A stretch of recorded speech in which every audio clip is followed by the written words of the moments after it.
And welcome to Roll for Story, the Claude Coast arc.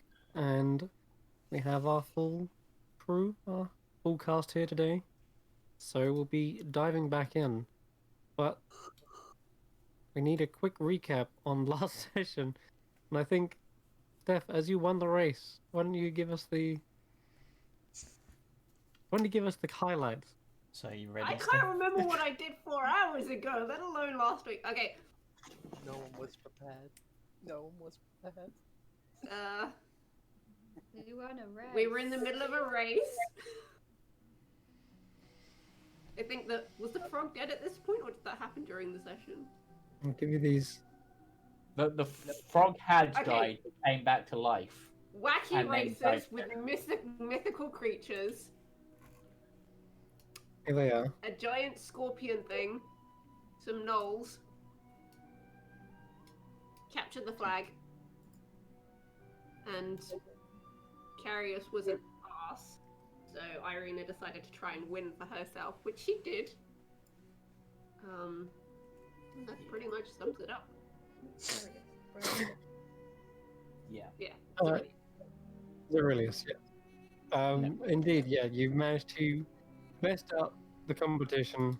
The frogs got put into a watery sphere as well, which is kind of funny. Because they just couldn't swim out. That was the best way. The Griffon flew up and realized there was a cloud of poisonous gas. Got disqualified as well. Basilisk didn't try too hard. And the Nightmare was racing around trying to catch up with you, but your sneaky tactics with your mage hand managed to keep the flag out of arm's reach. And in the end, 30 seconds elapsed, and you were the winner, Irina. You've won the pride and the glory of the Rashkar rally. It seemed as though the Ten and Nash seemed to be almost put to rest in some way, but well, I think the only thing they left behind was a cowboy-looking hat, which you picked up. Yes, I have Irina's that. got that. Yes, you do. You have a new hat. Meanwhile, 7,000 gold as well as a new hat. You managed to And an persuade the owlbear. goblin. You do, yeah. You have an And an owlbear to owlbear. kind of release into the wild at some point. Fluffy, that is. And you convinced the the gnomes that you were going to help them with their business, and that it was Irina that did most of the legwork during the race. So yeah, they settled for 3,000 golds of winnings, and then they went off with Zerilius back to the Damzir estate. That leaves you guys to decide where to go next. There is Ross, the Griffon rider, who said that he would help you getting into Ghaidiya if you needed to. So who wants to go and steal back our money? Oh, come on, guys. That's, I mean, I thought you were trying to stay away from a life of crime. I didn't say anything of the so sort. we ended. I'm pretty we sure ended you the did. session. Okay. We ended the session, and it was fairly late, wasn't it? Because of how long it took to get back from the ruins. So That's right, yeah. And we've got, I want to say, 8 days remaining. Yes. And that's after a long rest, right? Not before the long rest. 2 days off our time. Yeah, I think so. Okay. So Yeah, it is. So probably have a long rest, arrange for. Actually, let's do this in character. All right. So, congratulations on your win, Irina, and thank you for beating my brother. Hopefully, it takes him down a peg. Oh, the plan was to let me There was a win. loud crash from downstairs. I'm slightly concerned about the man who lives down there now. No, well, the plan was for one of our participants to win, either Ten and Nash, you, or Irina as the last thing, wasn't it? Well, and you obviously just weren't good enough, I'm afraid. Irina wasn't part of the plan. No offense. True, but yeah, here's something you need to learn, brother. You've got a plan for the unexpected. Look, you would have been fine except for the fact that you tried to get grabby towards the end, and that's where I draw a line. That was the part of the goal, was to grab the flag. I just And did what was. I was handing it, and then you were gonna do something nasty to get it from me. That's not how this would have worked. I was not. Just there's always lightning crackling in between my fingers. That's just. Sure there is. Look, I had to make it look convincing, right? If you just handed me the flag, they would think there was collusion. Look, kid, you've got some real growing up to do. It made sense to me. No, you're a glory hog. They would have said that you were working together to get me the win. They already against the knew rules. that we were working together. No, they didn't. Not necessarily. We had a deal with Tin and Nash too. Yeah, we literally owned half the race. I don't think Ted and Nash were trying not to win, though. No, but they were going to give us the winnings, and we just had to donate a bit. This whole race is a scam. I call for a rematch between me and Irina. No. Fine. No, I've got an idea. You can have a rematch when you can defeat an ancient blue dragon by yourself. That's ridiculous. That's never gonna. Well, because we're going to be defeating them by negotiation, so you've got to be able to equal that in order to equal Irina and earn your chance at a re-race. To be fair, if we don't manage to do what we need to be doing, it might come to you actually fighting an ancient blue dragon. Yeah, so best get practicing. Yeah. He looks up into the skies for a moment, expecting a shadow to sort of wash over him. I look over his shoulder immediately, just like, I'm not having this happen again. Yeah, you see, and then you see Eurogoon appear. I was gonna shape water just above him to like create a shadow. Just have refract the light. Eurogoon sort of appears, and he's just like, "Did someone say blue dragon? You wanted to get to the major city, right?" Yes, that's where we're heading next, and the Griffon Rider's meant to be getting us in. I suppose I could pull off a dragonborn. That's true. But as for the rest of you, now you'll be fine. Wait, just well, it's usually a city run by Genasi and such. There are a lot of other human races, but you will stick out a little bit. I mean, I shouldn't. I've been there before. I've traded there. Yeah, that's true. The rest of them, maybe. They are a bit weird looking. Except Irina. Yeah, you'll be fine. And Andy's a local. Yeah, that's true. Andy's a local. The only one who's really gonna stand out are probably Lavellen and Kashan. What? But to be honest, I have descendants out this way. Wait, what? Really? Have you ever seen a sphinx? Have you seen the likelihoods? No, I But haven't. that's It's on my not to find list though. They practically are gods at this point, but I don't believe in any of it. But we do look similar though. Wouldn't that be your ancestor, not your descendant? Yeah, sure. I think he's delusional from the heat. I think maybe we need to get him inside a building. Yes. Let's rest up. I think I need a haircut. Yeah. Let's rest up and get ready for traveling on our way to Ghaidiya with our guide there. And how is he faring anyway after the horror that was the race for him. Ross pretended to be out cold for like the last remainder of the race, but as you can see, he got back up. He's actually fine. He doesn't. He's actually better than he was before. Now that you've kind of put them to rest. Hopefully. I'll probably walk over and like the Griffin's just soaking water over him from like a water trove or something. I sneak up to Irina. I'm like, Irina, you're a ghost. I cast invisibility. You know what to do. Whack. Let's go to the guy. I'll go and get one of my sheets and put it over. Oh.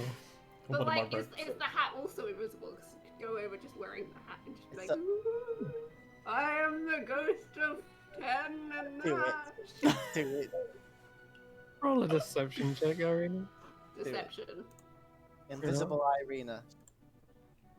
I honestly think performance could also work. I'm actually casting invisibility on you as well, so you are actually. 23. Bloody hell. Obviously is.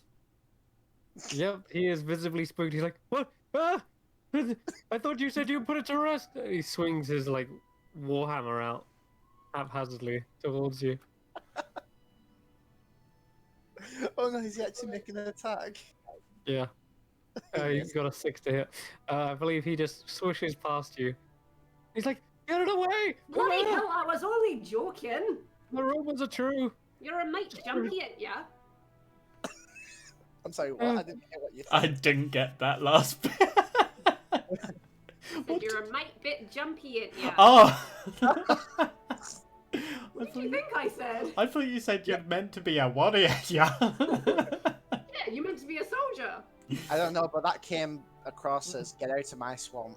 Yeah. Get out of my swamp. The soldiers don't usually deal with the undead. That's a job of like inquisitors and clerics. I just guard the town, like the city. That's my job. I don't. Ugh, all the horrors of monsters. Oh, don't worry about it. Seen plenty of monsters. That's what mages and wizards are for. And gravediggers, but that's a whole other thing. And Not what? that I know about any of that. Who? What? What did you? Well, no, really. What did you say? Gravediggers.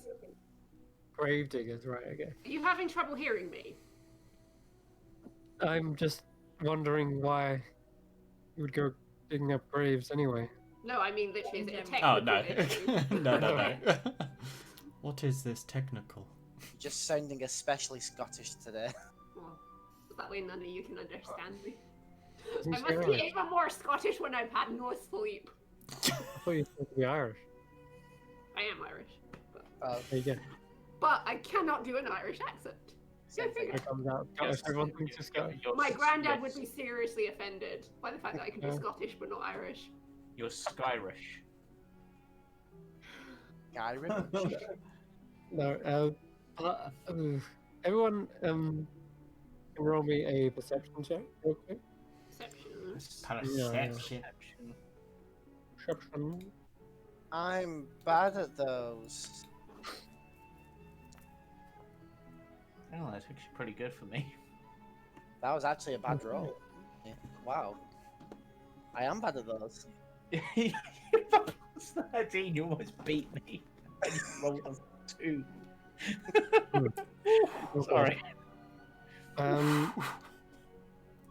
So as the sun sets over Rashgar, you start to see there is a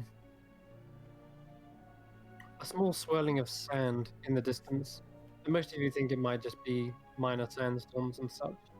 But as for Andy and Irina, you can actually see it's not just a random sandstorm, it's actually a small dust cloud. It's being picked up by a rider and their horse mount as well. For And some reason, you- I had like the Wicked Witch's theme from Wizard of Oz. Yeah. It's a tornado. Okay. And with the 26, I'll say that, and you can actually make out it does seem to be Ten and Nash. There's still this kind of ghostly appearance to them. But they seem to be just riding on the outskirts, just sort of doing laps by the looks, like continuing to sort of race even in the afterlife. But Oh. that kind of also strikes you as well because you thought that you kind of put them to rest and that they may have just passed on, but they're still here and they're still sort of racing despite the race kind of being over. And they're not too far out, but they are still here. That's And you can nice. see them like holding onto the reins, just going at full. But is full it kind pelt. of like maybe like the malicious kind of aura that was keeping them, like where they were attacking people and like the disgusting like poisonous cloud sort of thing was kind of gone, but their spirit, the spirit that they embodied race wise, is still lingering. Is that what it seems to be? Perhaps. Perhaps. I mean, if you wanted to try and confirm if there is any maliciousness, you could always talk to them but yourself. But it's like the sun is setting. This like the last thing is you see the silhouette of them riding across the sunset. But they are doing laps, they're continuing to race. Fair play. Oh, What are you looking at?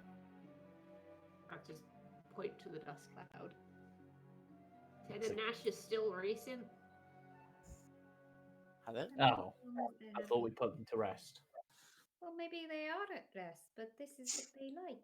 Like, obviously, if they're such a part of the desert, then sometimes things like that linger as like mirages and things like that. True, and I suppose if they're a racer, then that's probably would be the equivalent of the heaven, is just to keep racing. I mean, there's a guess. good number of like cathedrals and stuff like that where like the priests and stuff or the gods have kind of like died, but you can still hear like the echo when you walk in. It's kind of like their voices, like in the hallows of the like halls and things like that, but their ghosts are actually gone. It's just kind of like an echo that remains. Huh. That's it. They usually say, "Stop following me. Stop following me." Maybe for you. Actually, Bishop. What kind of churches have you been into? Well, I suppose I do when I play. It's my dad. It Well, was yeah, his technically violin. your violin would still embody some of your dad's spirit, so the echo of him is there. Speaking of, What? Dad, I suppose. How are you feeling about going back to? I don't know if you've been to Ghaidiya, but how are you feeling about going to Ghaidiya? Not great. Yeah. Is there Considering I look a lot like my mother, and she did something very bad. Is there Yeah. anywhere where you know where you'd be safe, or perhaps somewhere where you used to, I don't know, hide or? No. Ah.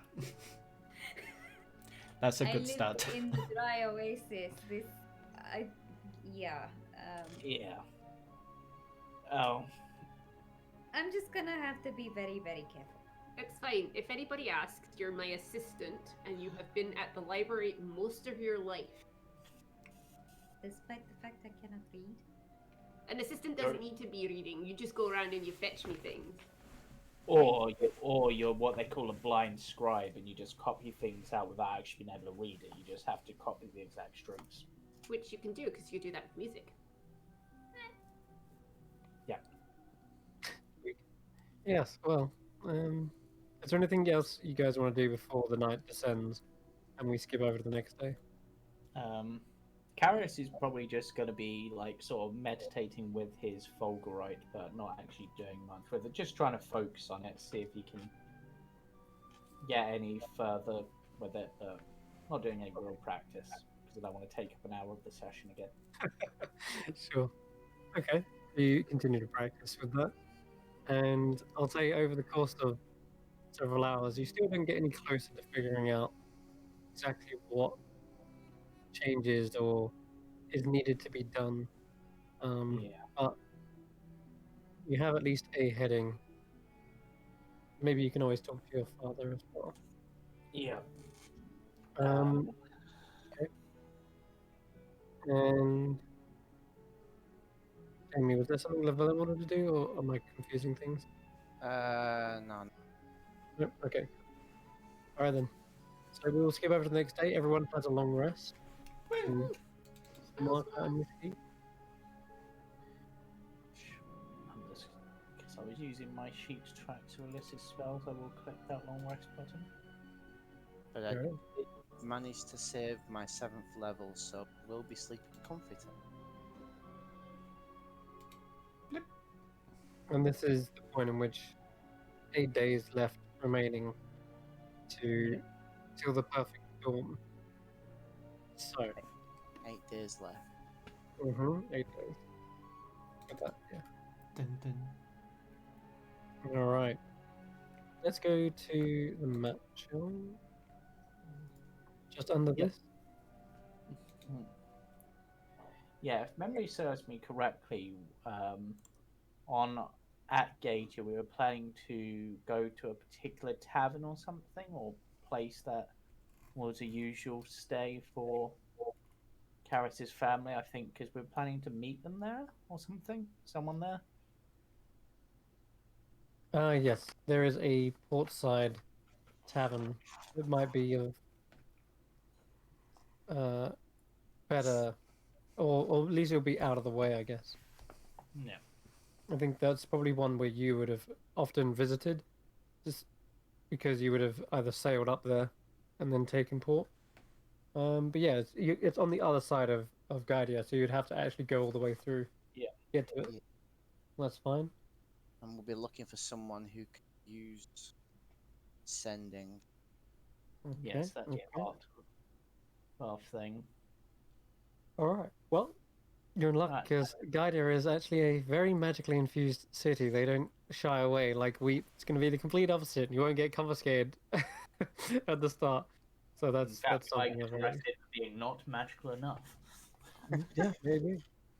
We just step up to the gates and start handing our stuff over, and they're like, "No, it's all right. Keep it." But I it would is- have had to have changed into my mage's attire before approaching the gate, so probably would have done that first thing in the morning. But Yeah, me Quick too. Alright. question about cape. Is it the same material on the inside and the outside, or is it just the outside that's starry and all that? Ooh. I believe on the outside it is starry, but from the look of the art, doesn't seem to be on the inside. Okay, so what she'll do, just to be safe, she'll kind of flip it so that the outside is showing on the outside of it Okay. is on the inside, so it kind of like hides the starry Ah, stuff. but then all the Yeah. seams are on the pointing upwards, and it. it could just be reversible. It Yeah, does look it's- very it's dark on the physics. inside, so Joking. it might be a little bit hot. That's all I'll say, because it will be like a darker black material, so Yeah, it'll but absorb she'd heat. rather be a little bit uncomfortable than someone spotting it and recognizing it as her mother's. So Right. Okay. Yeah, sure. There was actually something I wanted to do, just something little. Yep. If in Shamshir Cove or Rashkar, is there like some form of like tailor or a clothing shop in general? There is a tanner in Rashkar Rally. It's In not. Rashkar. It's not what you think it is. No. They usually there's a shop that's made up, and there's probably the stable master who was setting up the saddles. Oh, okay. But as for a tailor, not so much. But there's 100% one in Ghaidiya where you would Gotcha. find hundreds of silk makers and shops that would sell the finest of noble. Yeah, I think I'm accoutrements. gonna look at a costume change or an Okay. outfit change over in Ghaidiya. Yeah, sweet. All right. Yeah, start thinking of things like that you want to do, because it is it's a metropolis of shops and trading. It's probably the most. It puts Weep to shame in terms of like trading, because yes, Weep is a trading city, but they don't trade like exotic silks and gemstones. They're more Let's like face it, practical. Weep are snobs. Yeah, it's a scummy. Yeah. Mm. It's not scummy, but it's Fish. Yeah. whole It's mostly new produce, world. fish, and stuff. Practical stuff. Is there an apple Um, shop in Ghaidiya? Oh, 100%. No, a mango shop. damn it. It's basically what's that city called? It's the one in India that you're on about. Yeah.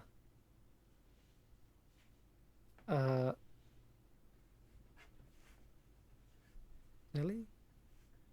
No. Yeah, it might be New Delhi. No, I can't remember. That's where you Dubai. get food Yeah, from. Dubai. Thank you. It's the fantasy version of Dubai. Yeah. That Right, was well, so let's, far away from India, but okay. Yeah, it's not India. No. Somewhere else entirely. I do buy to you too. Oh, okay. Right. So, All right, cool. Let's dive in. how? So it's gonna I'm take a gonna- day. Yeah, I was going to ask Yeah. Ross that. Right, Ross so that's is ready to go, and he's like, "Come on, let's get over to Ghaidiya already. It'll be a bit suspicious if I'm not back at work in time." Yeah. Wait, I Very thought well. you weren't racing illegally. No, I'm just on holiday. Oh, Mm-hmm. Oh, on this is a holiday company- racing illegally. This is I'm a company sorry, I Griffon. can't come into work today. I'm sick. wait, is this a paid holiday or just a holiday? Paid. I booked it all. Well, so you want to keep all of that pay, right? You trying to threaten me? No, I'm Going just. on. No. The guy is gonna get you visas. Don't antagonize him. Threatening I- me? Just Why? ignore him. He smells weird. It does. No, I don't. I Alright. prestidigitate every day.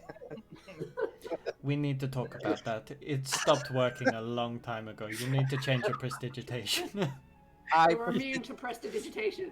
I prestidigitate Kashan to smell really bad. Oh. So not much change. Um, You need to so, stop spraying links after. okay. Let's Link's Persia. Yeah. But you've got an owlbear you can ride, Irina, if you wanted to take it all the way back to Ghaidiya. My concern is taking it to a big city like that is them trying to take him and sell him. So I'm going to. Where are you gonna put him then? I mean, Well, no. Right in part of the way.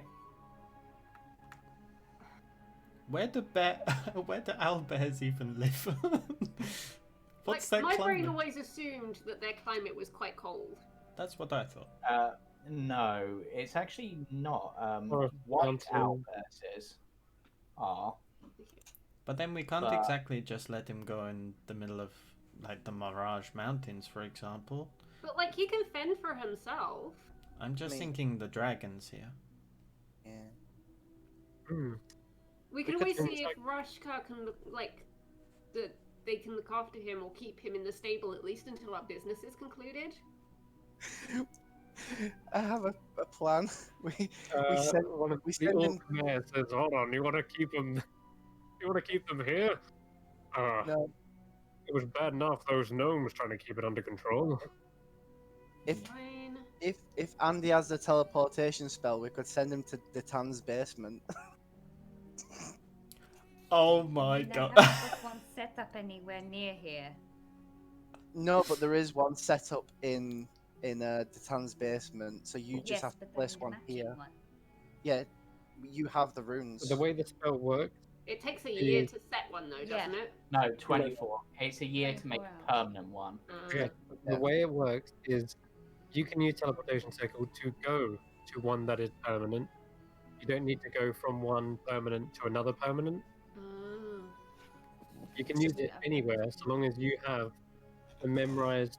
But I still Room. don't think that's a good idea, just sending an owlbear to Datan's basement. No. Particularly until we can send a message to them to let them know. Could you imagine there's just this ruckus going on down there? He goes down there, slams the door. Patience! I mean, you've been to the Feywild, right, Llewellyn? Do you know if there's an entrance around here? There's an entrance in Midra. Well, we're not in Midra. That's not round here. Oh, Can you, I have in Ghaidiya, obviously being a magical city, is there a section of the library there that could potentially take him in to care for him? Do I know if that's a thing? I just had a weird idea. Technically, if owlbears originate from the Feywild, that's another plane. You could banish him back to the Feywild. But not without hurting him. They are native to the material. Oh, plane. yes. Their origins may be from the Feywild, and they are a monstrosity, yes, but they are not. So I can't banish. I can do banishing smite. That's a different that's thing. true. I don't want to have Yeah. to stab the owlbear. Yeah, I forgot it was banishing smite. go home. Be gone. Okay. Well, I mean, would we be able to just leave him with your family until we get back? They have a stables, I'm pretty sure. Yes, but the thing is, Ryla Port's not exactly a short journey. It's like half a day to get there, and we're on Zerilius time. has to go well, back. you could have Zerilius have spent the night here with the 3 gnomes and then taken them back in the morning. That would make sense. However, I think the owlbear would probably eat the gnomes on the way back. So either way, we get our money back. So I'm okay with it. Well, they got it here in I the mean- first place. I Okay, mean, I'm gonna leave it to the owlbear. I'm just gonna literally sort of take the, like, obviously the saddle was never on him because he hated it, but obviously we probably tied him whatever into like the barn or stable or whatever. I'm just gonna take that off. I'm gonna walk a few feet away and just see what he does. Charges into Raskar and He destroys. kills buildings. everyone.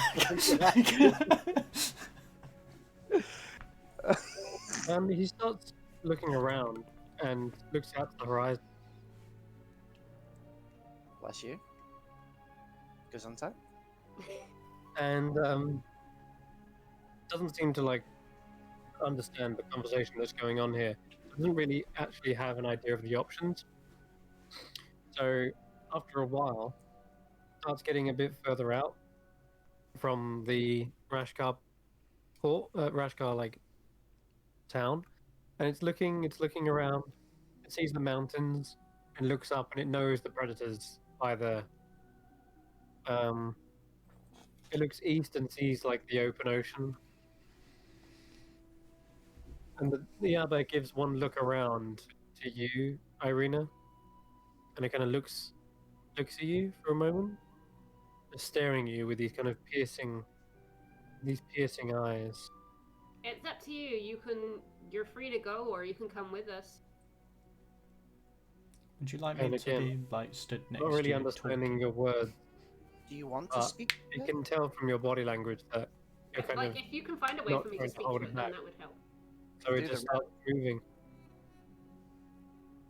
Starts moving into the desert, Oh, getting away from the civilization. Hang on, we're doing a thing. Hold on. I could do Rary's telepathic if you really want to speak to it. It I mean, won't work. I mean, it worked on Ivan. Ivan had a Cockney accent. Yeah, That's 'cause but he's that's a creature, isn't it? Not a monstrosity. It's a monstrosity. First of all, did you? Because I always remembered that was laughing at them. No, because Laffy was gone at that point. Yeah, he had a Cockney accent. It was hilarious. I think the main thing is that you would have to make sure that he is willing, and that's the difficulty. Whereas Ivan, we had that connection to be able to get that permission. The whole thing of like obviously taking like the rope off of him and just Excellent. kind of walking a little bit away, it's kind of like she would probably stand there like with her arms open, like you can come with us or you're free. She's trying to make it as obvious as she can to this creature, but obviously she can't speak with it. Okay, So roll an animal handling check. And just for added, I'll just be relaying what Irene is saying in case it comes across and it's able to understand me. Just Hmm. comes across as gibberish. Hmm. It,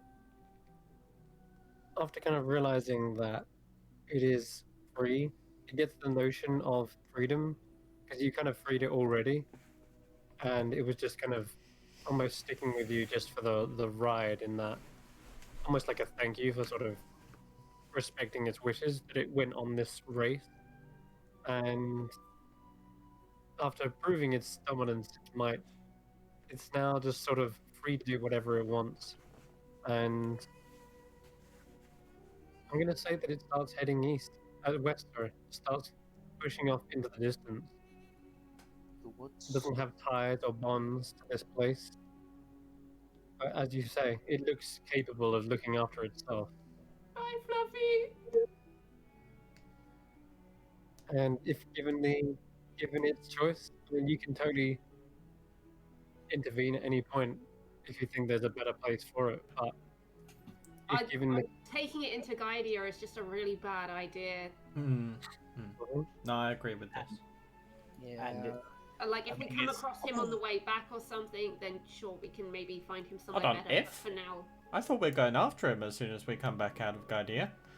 no, We're I getting mean, an we deal- owlbear. I mean, when we dealt with the dragons. Cool.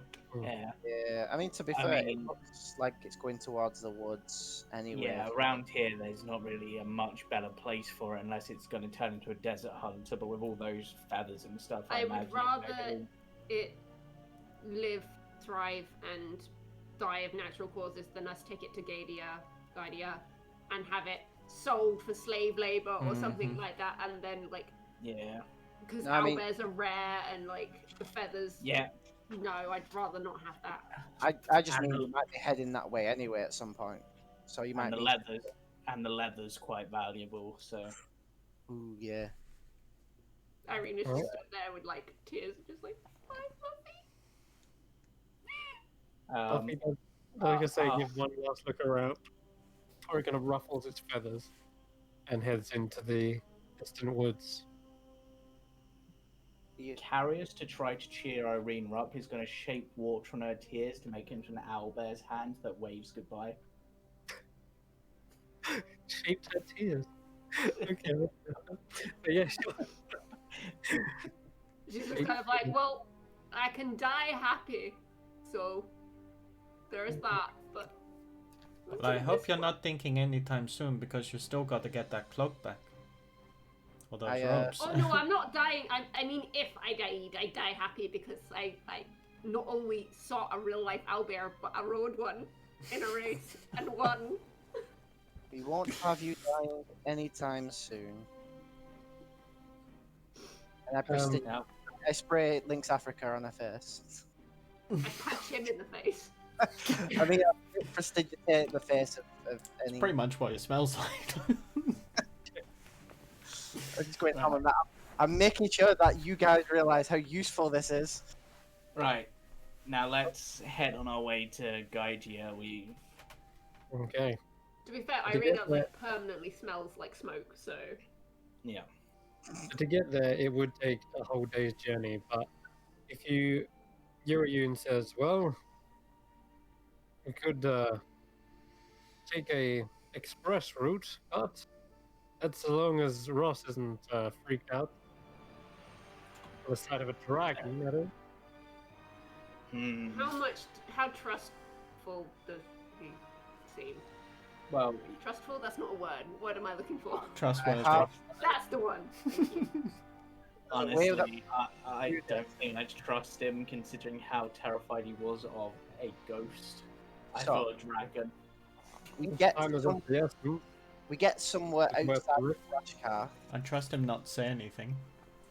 and I use Major Image to create a blue dragon, somewhat feet away from him, to see how he would react.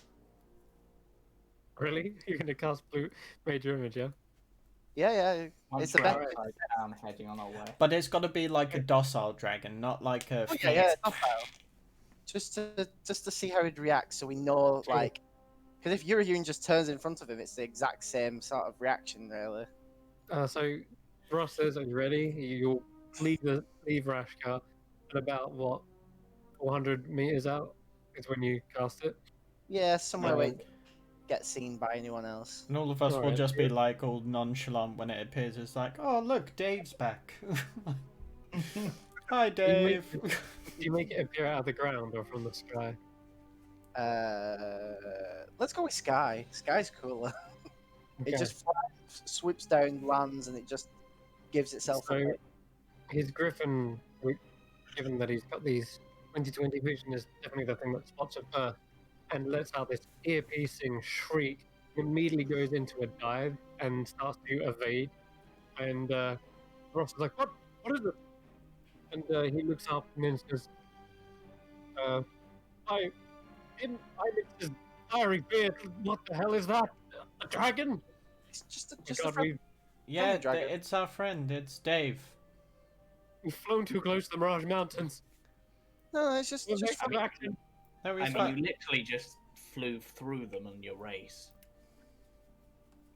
Yeah, I don't think this is going to work. No, so, it's fine. It's fine. It's fine. Just wait for him to calm Right. down. I'm just going to be Well, to be talking. fair, he's gonna have a nervous breakdown by the time we get to Ghaidiya. Run! I'm Why are just you gonna not be. running? I'm just gonna be talking at the Griffin. Like, calm down. He's a friend. Please stop, you're lagging my computer. a friendly dragon. Moving. quick question, Urian, whilst he hopefully calms down. If you were just to carry one of us, how fast do you think you could get from Ghaidiya back to the Mirage Mountains? Like, back to where everyone is in the Mirage Mountains, I mean. You mean from Rashgard to here? No, Yeah. no. So say we walked to Ghaidiya now, got there, and we managed to find the Star Sapphire, blah blah blah. How quickly could he get one of us back to the Mirage Mountains? Half a day. Okay. Not bad. In which case, we've got 8 days. It's going to take us a day to get there. That leaves us 7 days to find what we. That leaves us, assuming we use your speed, about 6.5 days to find the information and be able to get back in time. I was going to say I could go on ahead as well. I'm pretty sure I could keep pace with him. I could haste the dragon. It's not so much the problem of getting there; it's getting everyone there so that we can do this. And there's no point us getting there before Ross does because he needs to get us in. Mm-hmm. So we're limited by Ross's speed, really. Which is actually very fast. Yeah, it's actually really fast. It's as fast as the dragon. Yeah, but the dragon can't carry the full party because we would have used that earlier as well. So after you don't seem to be showing any signs of fear, he's obviously flown off into the distance. Do you drop the image or? Sure. Okay. I mean, Right, I At can, this I point, can he catch kind of up. looked around. He's like, "What the?" Just as they say, Mirage Mountains gets their name quite aptly.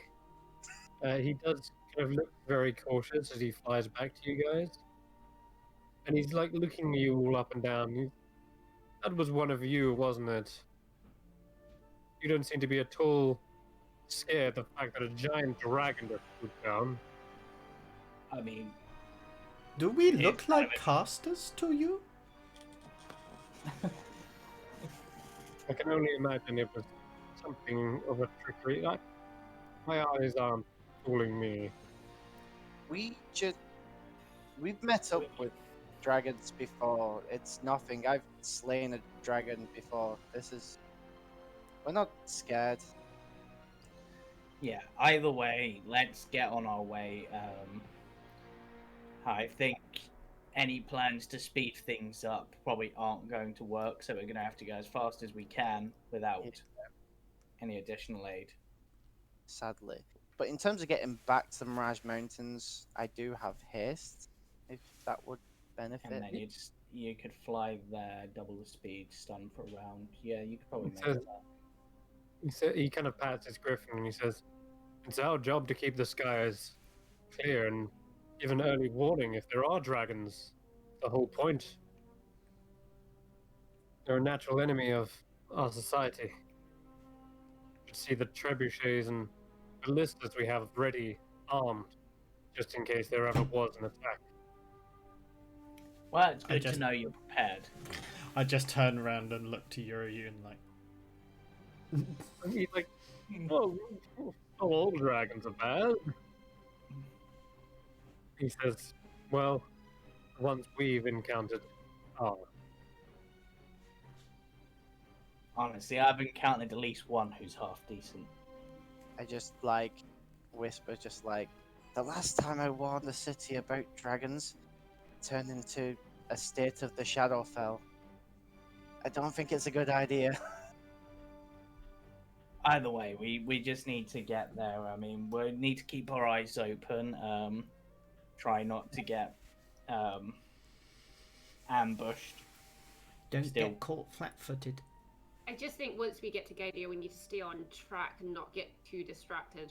Yeah. It's going to be the big problem here. Well, yeah. All right. Well, City full of magical items and stuff. What could possibly go wrong? I mean, considering the only person that has any decent amount of cash now is Irina. What? And that's not. I am us minted. spending. I have a lot of money. How However- much? Uh, how much was- how much was- I have Okay. over 1,000 gold. Seriously? Yeah, I have. Sorry, I mean, I have 188 gold. You already said it now. Over 1,000 gold? Well, Well, we'll keep that in mind for our bargaining. you don't know that. You don't know that. You don't know Llewellyn nothing. would know that when he first met Kashan, he was a humble monk with nothing but the cloth on his back. It's true. So And- getting all of that money out of nowhere is kind of a bit suspect. You don't know where he's got it from, but you don't remember splitting that much gold. Yeah, we did get like what was it, 300 gold each? That chest back in near Weep? Something maybe like that. Yeah, something like that. Either way, let's get to Ghaidiya. All right. So, as you guys are crossing the hot desert, the journey is long and arduous. And of course, with the sun beating down once again, I'm going to need several people to roll Constitution saves. I'm gonna say I've got Candlewick kind of umbrellaing. So there's like a little bit of shade as we go. And I've probably got my travelling coat over me as well to kind of attempt to avail some of it. Okay. Meanwhile, Sean, Llewellyn,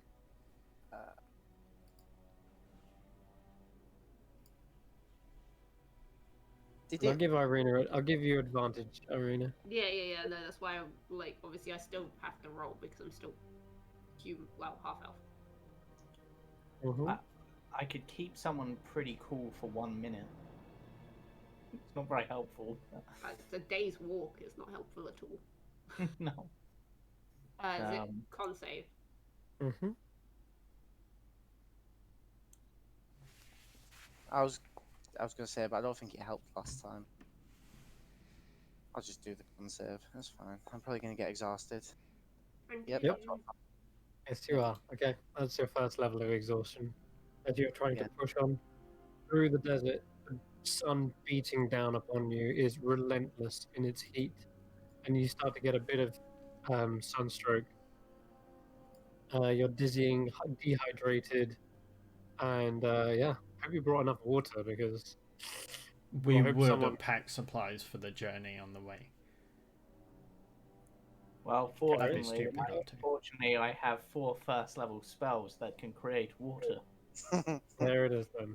That'll do So it. at this point, you see Llewellyn like staggering, kind of falling over in the sand occasionally. Did I mention I was an elf of a snowy woods? Yeah. Yeah, I'm gonna cause it. I'm gonna use one of my slots of create water to make Yo. it rain on Llewellyn. I'm the only one. A soothing cold water shower comes down upon you, wets your brow, and you can even see steam rising off his head as it slowly evaporates. He is much more. Actually, in fact, if you'll allow me, I'm gonna create water, but then as it's raining, I'm gonna use shape water to turn it into snow because it can freeze it. Amazing. All right, cool. Llewellyn, it feels like you're back home in the Silverpine Forest as you see small little snowflakes falling down, landing on your cloak. Can you do On me the a road. favor and I'll just hold out Egbert? Can you cool him down, please?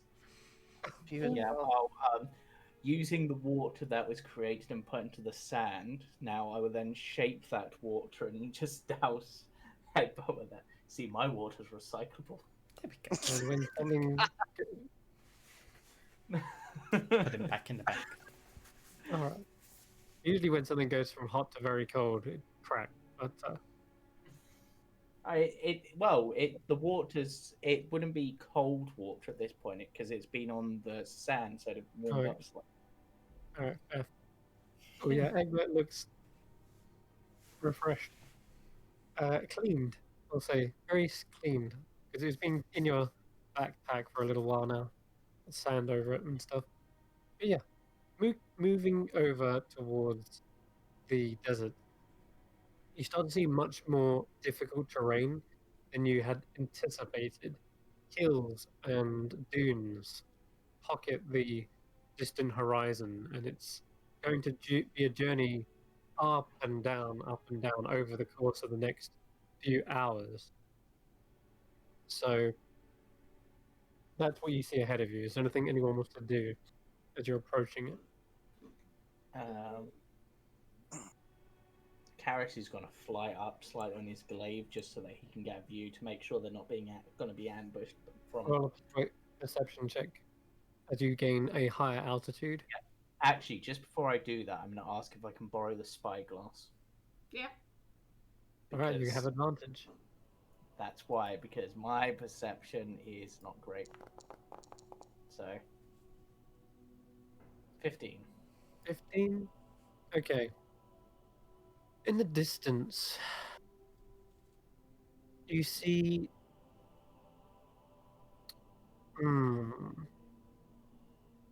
It looks like there are maybe the remnants of trees in the distance. What look to be just small sticks. Like imagine a palm tree but without the palms. It's just sort of a straight trunk sticking out of the ground. And there's several of them. But you squint really hard. There's some that are like towering above the others. Some look to be a bit too tall to be maybe a palm tree. And then some look like they're just sticks in the dirt.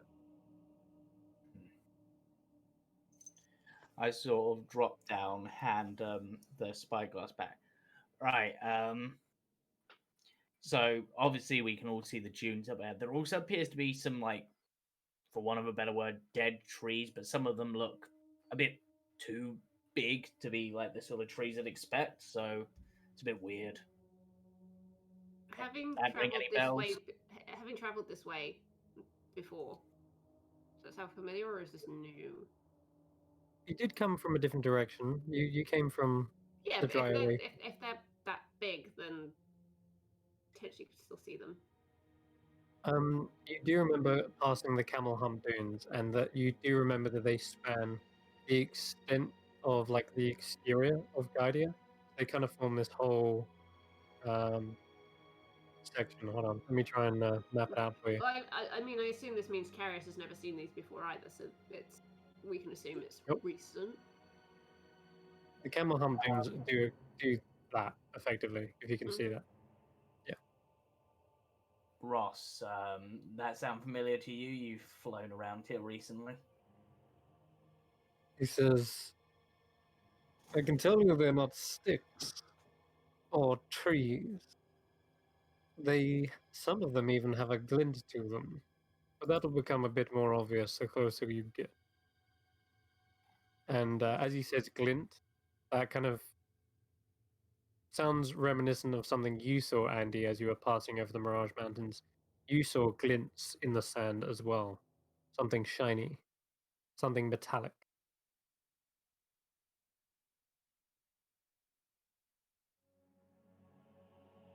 But Yuriyun also says She doesn't those really deem it sands are important, so. Sorry, what? says that, Andy? Sorry, oh, Andy. yeah. Sorry, I'm really tired. She doesn't really deem it important right now. Okay, that's fair. Yuriyun says, I rarely land atop those sands. But I'm Yeah. just going to touch on us. Like, are they dangerous? Are they going to cause us a problem? Is what we need to know. Potentially. Like I say, I tend to avoid them out of more superstition than anything. Said to be desecrated. The stench alone is enough to ward away most travel. And as he kind of mentions that, there's a small like waft in the air, and you've been noticing it faintly getting worse and worse. And that's probably because you thought the villain was like letting one out. It's actually because there is some sort of decay in the air. Something rotten, something filthy. Smells fine to me. Camel dump dunes. Mm-hmm. That's what you remember as well. The only dangers you encountered, Irina, were bandits, though. Huh. I mean, we've still got like obviously if you said there's a way to get past them with avoiding them, that's not going to take us too far off our. They mostly surround Ghaidiya because that's where the war took place. On the outskirts. As the neighboring nations tried to attack. Now the dead defend the city. More ward off, I would say. Okay, but is it going to impede our journey? You're asking me? Well, I don't walk on foot How normally. long is it a fly to get over them? It's going to be at least several miles. That shouldn't be a problem then. I'd have to do a couple double backs if I went and did the whole polymorph into an eagle thing, but Ross himself also admits, I usually fly over these. They are indeed the past battlefields of the wars between the broad coast nations. yeah. I mean, if we can more than one ride on top of the Griffin, Why even have if you it's I don't know. now we're in the pit. Yeah, that's Yep. kind of funny. It's because I got a multi-level token on. But yeah, can more than one ride the Griffin? Not really, not well. It just halves the speed. That's not too bad. We could have one on Carius's glaive, one on the Griffin, and then I can carry two.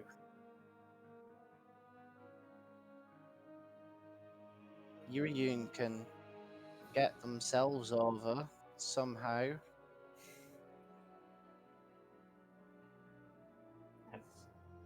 As that character sort of leans over to Yuri. That's a good point. Can you fly without turning into like a dragon? Keep it down. I This is I a can't. whisperer. I can't. No, I need wings to fly. Can you just like transform enough that you have the wings? Not really.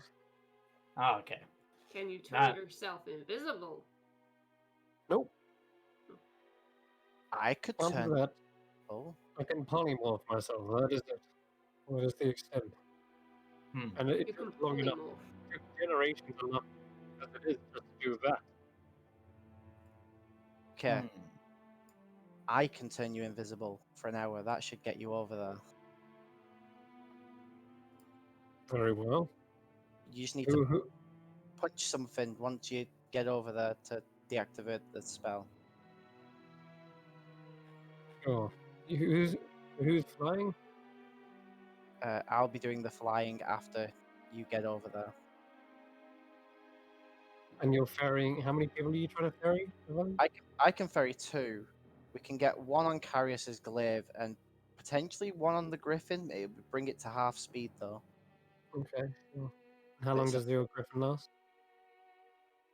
Or 1 hour. 1 hour. Yeah, you're gonna need it for longer than that. Really? To be honest, our best bet.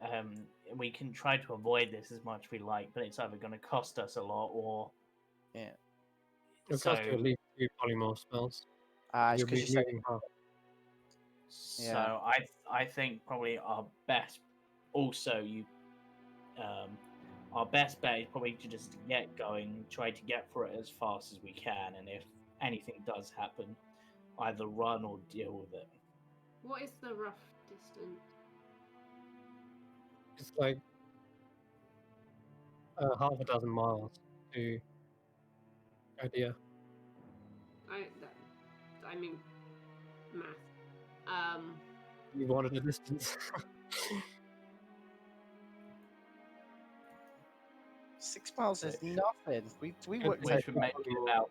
Which would make about 31,680 feet. Don't worry about the math. It's going to take you 2 polymorph spells. That's what you want to do it. Because you'll be moving at half pace.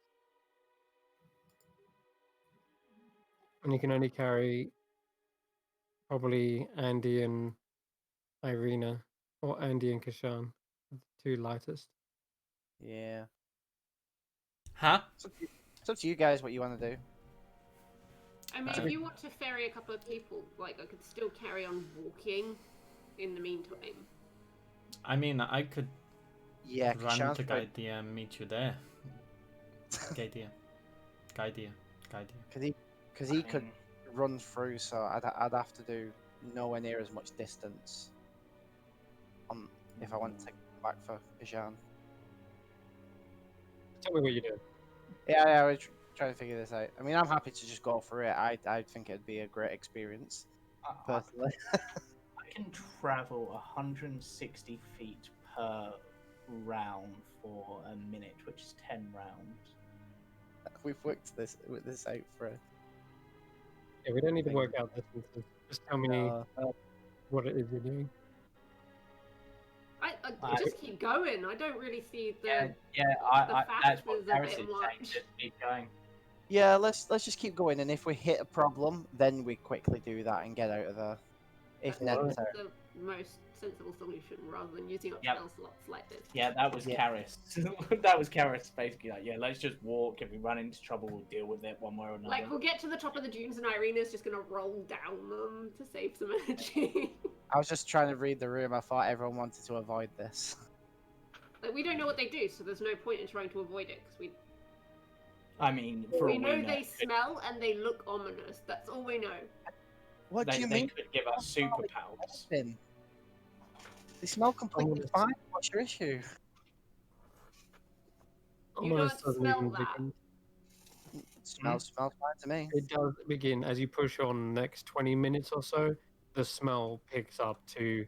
It smells like just a rotten pile of carcasses. It smells like when the butcher is chucking out all the old meat and it's just piled them up on, and you could normally see rats like pouring through it, but here doesn't seem to be any rats crawling across the desert. But you start to see the glint of rusty metal sticking out of the ground. So I say glint, only a couple of them seem to be holding some glint where the rust hasn't completely taken over it. But as you get further and further, you see banners as well. The material on them completely sun bleached and faded. You can't even tell whose house or faction that they once belonged to. The swords stuck in the ground seem to be martial weapons for the most part. There's pikes, long swords, scimitars, and eventually you all in the distance see a monumental weapon, a claymore the size of like a mountain, just sunk into the earth itself, and it's kind of like form blocks out some of the sun. As you're walking towards it, you're actually walking in the shadow of this thing. There's a slight reprieve from the blisteringly hot, baking sun. Wow. Every like 20th step or so goes crunch as well. As you look down, you can see perhaps the tiniest of brittle bone fragments beneath your feet.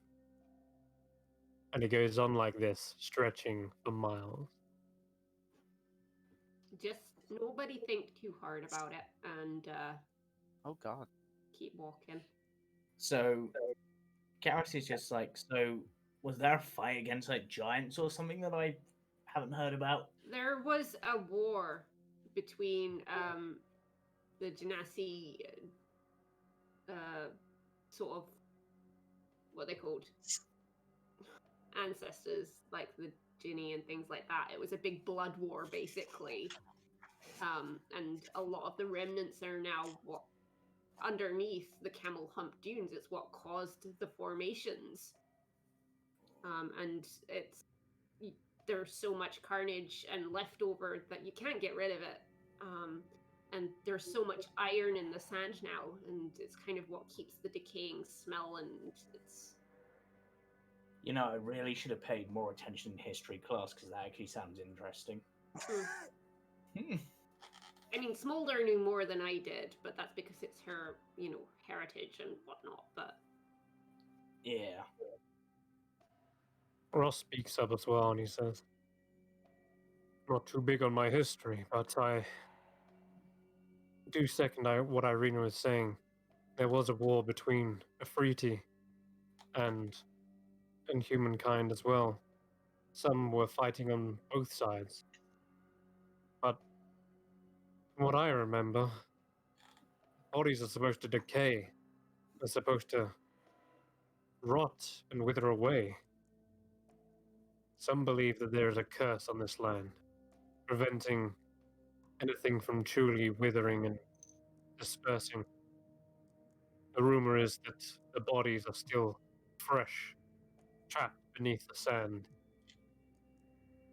And that is why the stench sometimes escapes. When the sandstorm blows through here, it unearths the weapons, the stench. And it's a grim reminder of this battle. Whereas my theory is that there's so much magic and leftover, like, armor and stuff like that, that it's just formed like a barrier, so when the sand gets blown away, you get that waft, because it's just been preserved under there. It's like, going into the bathroom after someone's used it, and you get that waft once you open the door. It's kind of like that. Oh. Yeah. Oh. Let's go with that. Yeah. That's my theory, anyway. Either way, it's... It's less creepy if you think about it that way, rather than your way. It's hopefully not going to be important, at least for the time being, so let's just continue on our way. It's a fascinating bit of history, though, and she just starts rambling on about it as they walk. Feel bad. Pointing out all the different weapons. I do feel bad for these. No proper grave. Just left here. But you can't go around digging up an entire desert full of dead bodies. Yeah. It's just not possible. Yuriun says, "The desert makes its own great." Well, thanks for being with us. I personally prefer the ocean. I suppose, in a way, this is an ocean of sand.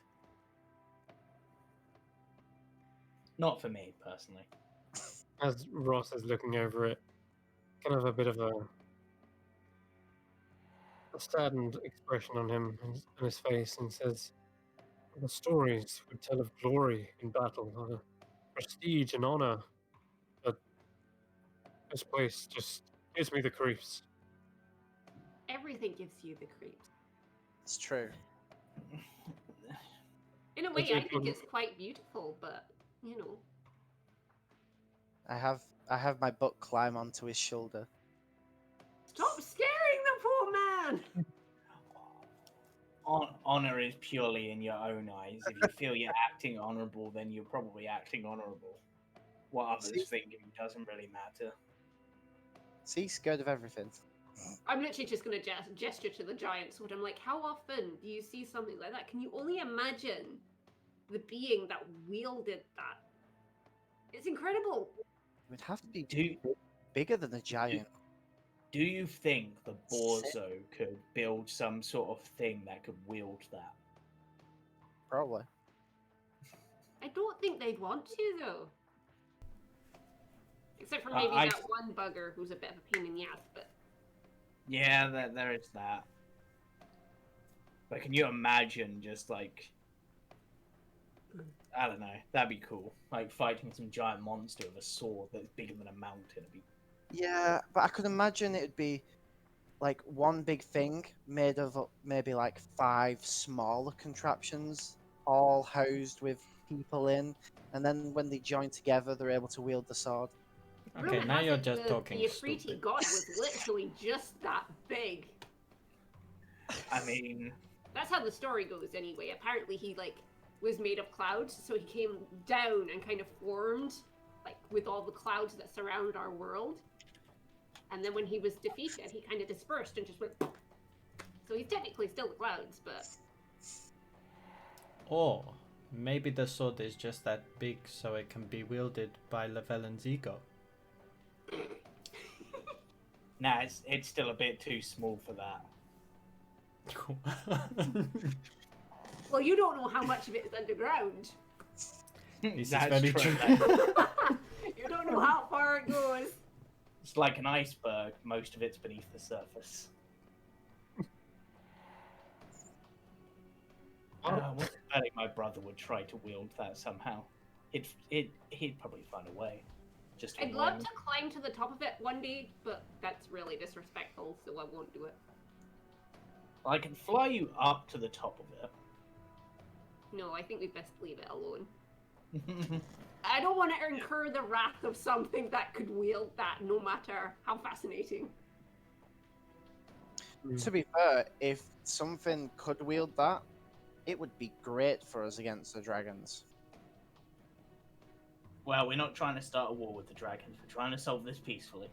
No. You know, I'm just saying if the storm did happen. No offense, Yuriun. Why would I take offense? I'm a dragonborn. Yeah. The story obviously says that the Afriti guy was made of clouds, but I wonder if maybe he was made of sand. And maybe that's why the stench of rotting is still around, because if he died and it all just went and formed the desert, could you imagine? Maybe the camel hump dooms are his corpse. Right. Maybe the humps are just his pecs. I'm assuming we're going to be continuing. Yeah, we're We still Like this Oh, is yeah. as we're walking. Yeah, I was going to say because you've slowed down and the Velen keeps on bumping into me and you're all so distracted. We're on the time Sorry, I'm a schedule. librarian. This is what I do. That's is quite fine. We interesting. can pick up a book when we get there. I'm just telling you some history. And technically, I am also a librarian, so I Then feel why the are you pain complaining? because books bore me. Drag- Oh my God. I like the picture of the I imagination. really like the thought. Okay. Here it is. You go to an ancient library, drink a little bit of water, and suddenly you're a librarian. Here's a more interesting. It's easy topic nowadays. for you, Like, John. It's a more interesting topic for you. How, if you had to, how fast do you think you could climb that thing? Don't touch it. It's I'm just How probably tall- cursed. how Don't tall is touch. it, Chris? It is damn tall, but I'm not going to give you the exact height because you're miles away from it. You can't tell exactly how tall it is. I can But the stench is getting so bad at this point that if you're breathing the natural air, like a Constitution saving throw. I'm gonna just take my Yeah. hair and wrap it around my head like a scarf to try and block it. Does This my- would count as a poison effect, right? Essentially, Counts. It's something similar. because like stinking cloud is like a poison. So I was just checking if my belt will give me advantage or not. I still Um, have the necklace attached. It's not a poison. Okay, I'll just roll normally. You're good. I'm good. Okay. Wait, where's that? Am I? Oh, I forgot that was a thing. I forgot my ring of protection is giving me an extra +1 on that. Cool. All right. Nice. Irina. Irina is good as well. I I have- just need one from the others. I have my necklace Actually, attached. At the moment. Sean, you'll be fine if you have. What is it? thingy of the open wound, you know. It's the body. Yeah. Yeah. One sec. You have I'm really not. Just go to bed then. Saving throw. purity of body. Nice. Okay, nice. So you both are coughing a little bit, but it's actually good. Coughing means you're getting it out of your system and getting it away from your lungs for too long. Urayun is actually also going to roll on this occasion. He Oh. is not immune to this. Nice. Yeah, Urayun is no problem. As for you, Ishan, you feel like there is some sort of ailment trying to infect your body, but it is not taking to it. It's like your body purifies itself every 6 seconds. You're just washed as your ki kind of recycles your cleanliness. And finally Ross. Natural 20. Well, Wow. he and the Griffin are both absolutely fine. And he's like, oh, God. I thought it was bad in the air. It's even worse down on the ground level. We missing one person? A villain? Yeah. I He's got the necklace of adaptation on, so the air's fine. Oh. yeah, and I'm a nerd to death, so I Oh, I would think that would help as well. lets you breathe normally in any environment. Yep, that'd be the one. Okay, Yeah. cool. You're all fine then. No problem. You do not contract any horrible diseases as you push your way through this area. And eventually, you do start to see a little bit of breathable air on the outside. The sun is a welcome hotness as you've been walking in the shadow of this large steel sword, and it almost felt a little bit cold, a shiver down your spine as you walk through this area. But finally, coming out onto the other side, the sun beams down upon you all, and you can even smell kind of salty scent in the air, almost like ocean. You are getting closer, but you realize it's actually one of the rivers that spans the outskirts. Sorry, you're kind of about here, and Yeah. as you can see on the map, everyone knows this river as the Shimmy River. It is a pleasant little narrow waterway that spans around Ghaidiya. It doesn't reach as far as the dry oasis, though, unfortunately. The smaller rivers die out miles before. But it does seem to, create the claw-like appearance of the clawed coast. It's like the hinge. Some people have called it that. Carius's immediate thought on the fact that they get near the river is to go and dive in. You can do if you want. Yep, that's what he's going to do. Is Yeah, it that's a mood. salt water or fresh water? It is seawater, weirdly enough. Sam, Which is even more reason I for won't Carius to stock dive up in. on water then. I dunk my head. Okay, sure. You dunk your head, and it's slightly cooler, but it is still warm by normal temperatures. It is slightly cooler than the air around you. Why do people live here? Yeah, and you see small little ferns, and there are actual palm trees now that are dotted along the edges as well. And you're nearing the edge of Ghaidiya's walls, effectively. So I'll say in the distance. Yeah, you know what? Let's take you to this map. All the way in the distance. Let me just check. I don't own any token with vision in this scene. I do not own any token with vision in this scene. I don't know why it told me twice. Don't worry. I'll change it. God, you just fall into the Shadowfell too. Oh, there you It's just candle wick. go. He's just smoking the way. Yeah. All right. Irina has cast darkness. Sure. It says way off in the distance. It's further than it looks in this image, I'll say. In fact, that image I had earlier. Where is it gone? Oh yeah, that one. Yeah, sorry about. Why do they have grass on top of all of their buildings? Yep, you'll find that out very soon. Why So- not just like have trees? That's what was normal. You do see a thin line of green atop some of the buildings. But we'll figure that out the closer you get. But right now, yeah, you can probably see it off in the distance like it appears in this image. And you can perhaps see, like in this art, there are actually other travelers too. Top, strange kind of birds that are just running across the dunes of the dune. Other travelers, other merchants, all converging upon the major trading hub of Ghaidiya. The other thing you would spot is a set of sails that are present in the Shimmy River itself. Proper one. You guys Sorry, are is Chris muffled for everyone Yeah, else? Or is yeah. Okay, I thought it was my ear again. You see a set of sails in the Okay. distance, There we go. and they're on the Shimmy River itself. So you guys are approaching that right now. It seems to be in between you and the city. Do I Um, recognize the sails? Yeah, roll me a hit. They're all 50% off. That's so...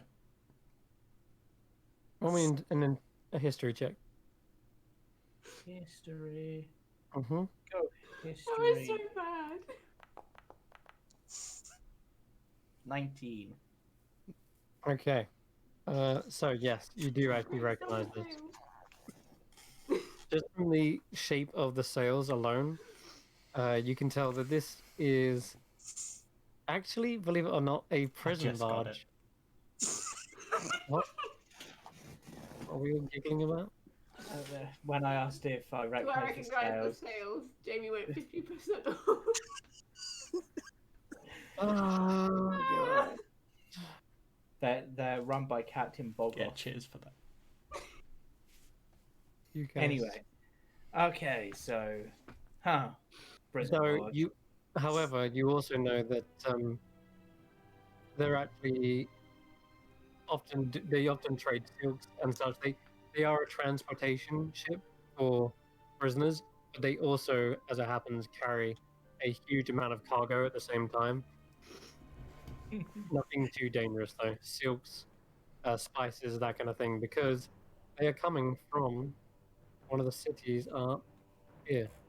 It's a smaller settlement at the Up very where? top of the Chimney River. Um, Oh, so like up here or There we something. go. Yeah, up here. Yeah. But not. Yeah, one of the northern desert tribes, effectively. But it seems even they aren't out of the reaches of the law. So, yeah, you would recognize it as those. So I'm going to take you to the map. As you get closer and closer, you realize that they're not moving, and yet they are still full sail. Doesn't make any sense. Are they slightly tilted so they've like wedged themselves? Yes, there is seemingly a slight tilt to the boat. You see that there are people around on the deck, and they're shouting and calling out, and there's other people down here with shovels. They seem to be trying to like dig down at the face. What? Why are you giving me that expression? Here? Everyone. Carius is gonna head over because it's part of his religion to help sailors and stuff. So, hello. Looks like you. Did you try to turn around or? Ah, travelers. Yes, I could use a hand. Grab a shovel if you could. Trying to get this unstuck. No, no, Yes. it's not. No, I can't just really done I this. just zoomed out. Yes. Fuck's sake. Yeah. I've seen this map as well. Wow. This is no Yuri, laugh. Yuri, get back into your human Are form. you Oh, fucking God, yeah, kidding sorry. me? Apologies. I'm print screening this. I'm gonna arcane hand to try and help shove it, and I assume that Carius is gonna do his water thing. Yeah, I was Oh. going to control the water. A magic Yeah. user. Excellent. We've been doing this by hand. Are you I'm trying to just go saving this it. way or that way? I remember an old guy who did this once. Something Bean. Can't say I've heard of him. Yeah. What's the name of your ship, anyway? It's always good to know. It's called. I swear to God. It's the great Um, ship Chop Suez. Yes. The Zeus. The Zewas. Yes. Call it Zeus. Zeus. Spell That's Suez easier. backwards, it's Zeus. Yeah, it is. It's the Zeus. I'll call it the Zeus. Yes. Ah. Yes. Well, let's see if we can help you out. If you push from the back and I shove at the front, maybe we can. Yeah. open it.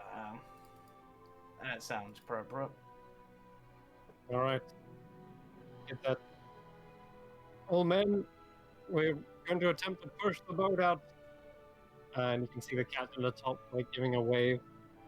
There are other people as well aboard that look like they're just hitching a ride as well, little travelers and such. There's even a dwarf, believe it or not, like a big crack mining picks and such. And there's nobles as well. They're kind of looking over the edge, wondering what's going on. But yeah, you guys, you cast Arcane Hand. And I'm using the Wavebender's Leomano to control the water, so I'm redirecting the flow on one side to basically push it the other way. So as he cool.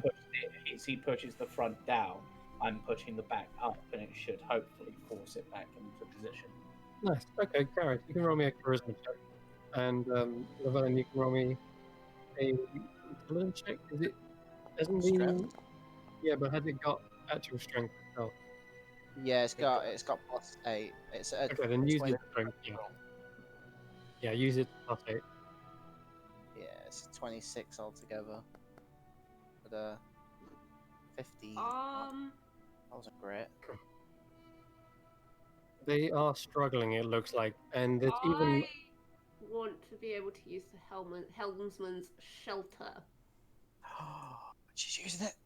Are you attuned to it? I am. Oh, I've been attuned to it since I got it. all right, fair enough.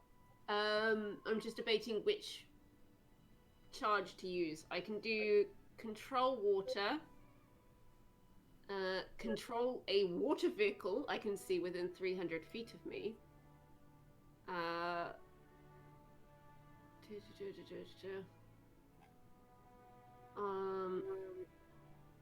On a success of the strength save, you can wrestle control away from the creature and can alter the direction of the water vehicle by up to 90 degrees.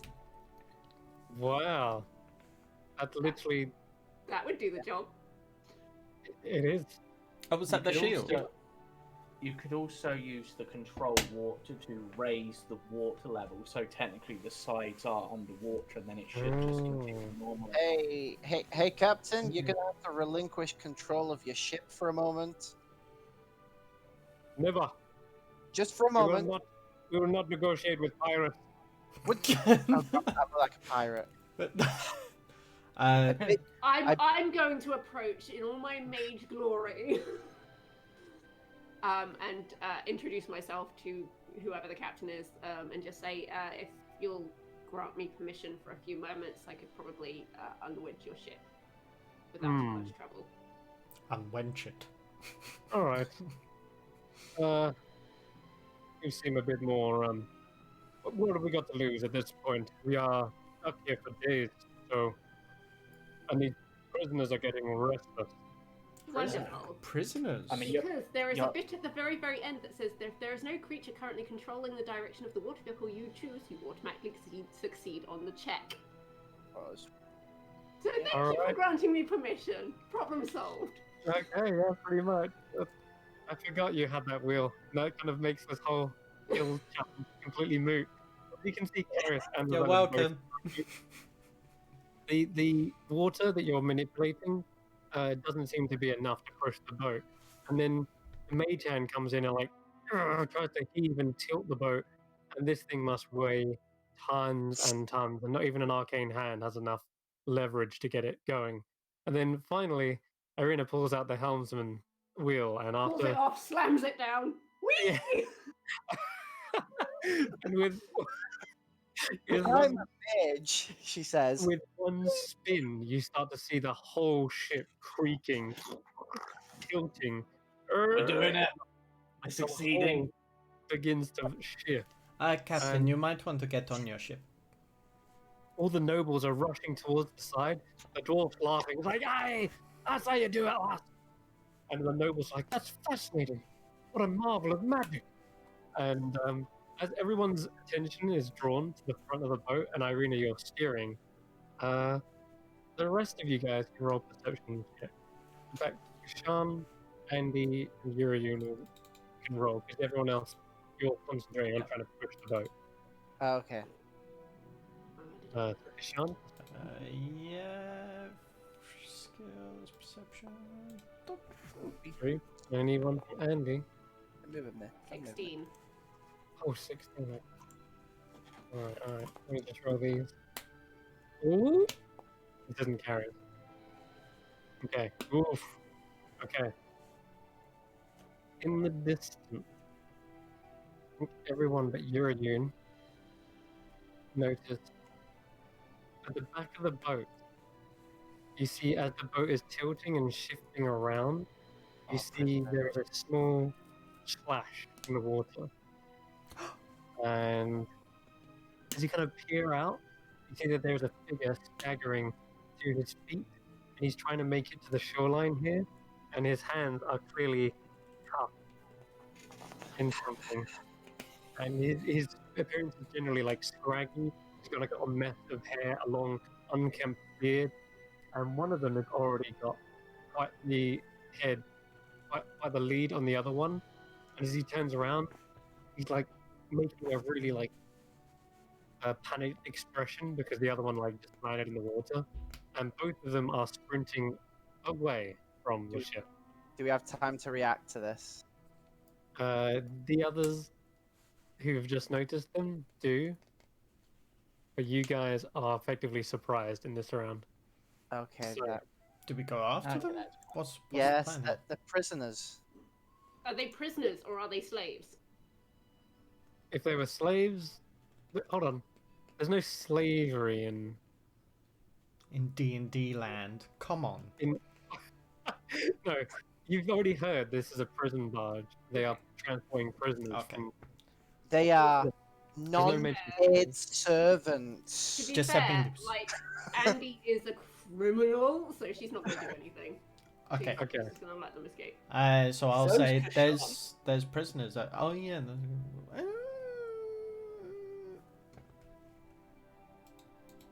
What do you say, Kashan? You see them sprinting? In fact, no. That's exactly what I was going to go with. Shan says nothing. Oh my god. Okay, Yuriyun doesn't notice them. He's just like, Does Ross notice them? And would Oh, God. Andy say anything? No. No. Nope. Very good. Wow. uh-oh. Ross spots one of them. Oh. Uh-oh. I'm going. Do I spot that I spotted him? As he's flying up into the air and he's looking around, you can tell from the direction the eagle suddenly swoops in that, yeah, he's definitely noticed. I'm going to try and chuck up a bit of pocket jerky into the air just beforehand. Pocket jerky, eh? Trying to distract him. Roll me an animal handling check. Me doing all the work and you guys are messing around. I'm not messing around. I'm not messing around. I'm helping. I'm helping. Okay. The Griffin mount is a trained beast. They are not so easily distracted by bits of good jerky, I'm afraid. And the Griffin starts to narrow its predatory eyes and woof, swoop towards one. And at this point, Ross will identify. And he says, "Halt! In the name of Ghaidiya!" And he's swooping down. He says, "You've got some runaways." These two are just legging it into the distance. If you guys aren't intervening, it's just going to be up to Ross. I I don't mean, well, There we've you got go. on a chance to react yet. Carius Now would. have it. You would hear Ross calling out and telling you guys. No. I jump on my mystical hand and start booming Surfing away. across. Pretty much. It can fly. Carius is going to dash after them on his glaive. I don't know what's going on. No one's told me Okay. not to chase I'd these like guys. I'd like you both to roll me acrobatics check. As you notice the ship is turning as you're trying to get to the back of the boat. There's like a cross of sails coming towards you. And yeah, I want to get hit by the mast. Darius, you nimbly duck in between the netting and the rigging.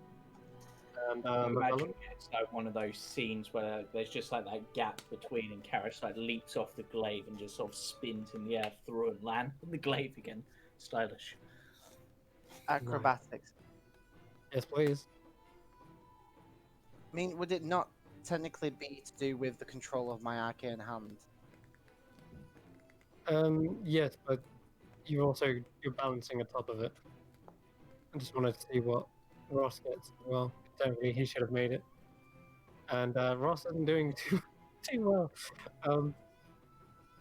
The vellum, I'm going to say, it costs you a bit of movement as you get caught in one of the sails. You don't get like decapitated by a mast at the very least, but you do kind of go into a sail and then you're like pushing your way away from it. Yeah. It costs you half a movement. Karis, you're going to get there before anyone Yeah. else. So I have 100 foot of movement when I'm dashing, which I'm doing, and then just because Carius is particularly mean, spend 2 sorcery points to bonus action Thunder Step an additional 90 feet to appear in front of them. Oh my god, yeah, you would. I Um, have 6 movement. Meanwhile, Ross gets completely knocked off the mount. This swinging rigging comes out and just knocks him clean off the mount.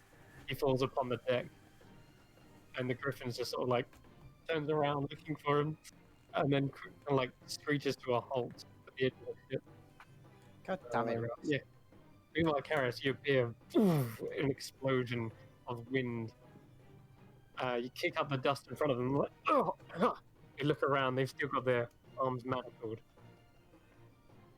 Hello. Oh, oh, Lovely day for a run in the desert. They both look at each other. One of them runs up towards you and goes to kick you in the shins. In the shoot. And Karis just sort of looks at him. 775. yep. They You hear have one of the names. They've not even got proper names. they're numbered. At this point, the captain's like, "Prisoner 70775, return to your cells immediately." But yeah, he's not having a fun time with that. The other one is going to try and tackle you to the ground. Roll an athletics check. Or acrobatics. Yeah. Oh, boy. He nat 20, which means he would succeed, but Yeah. Let me just check something. Which one is it? It's that one. Would that count as hitting me with an attack? No, Don't it's a hellish grapple. rebuke them. He's not attacking you, he's grappling. Okay. Alright, so That's he succeeds on that grapple check. And because he's got these hand manacles, he kind of like dives into you and then wraps them around your head and uses them That's as a fine. makeshift to a rock. No, Meanwhile, the other one, I don't care. They're still going to be within range of me for what I'm planning to do next. sure. I'm going to Oh. say though, because he's got you grappled, the other one begins to run away. But he only gets about 30 feet, right? Yeah. Because he's attacked me. Cool. Then if I've got a chance to react now, I want both of them to make me a wisdom saving throw. Oh lord. Oh no. Oh god. Oh no. Fail. Oh no. That's a fail. Right, now the ship is 45 feet away. Wow. I'm teleporting myself back to the ship. Oh no. You did your I scattered. amazing. Alright. You see this wind like they're like holding on as best they can.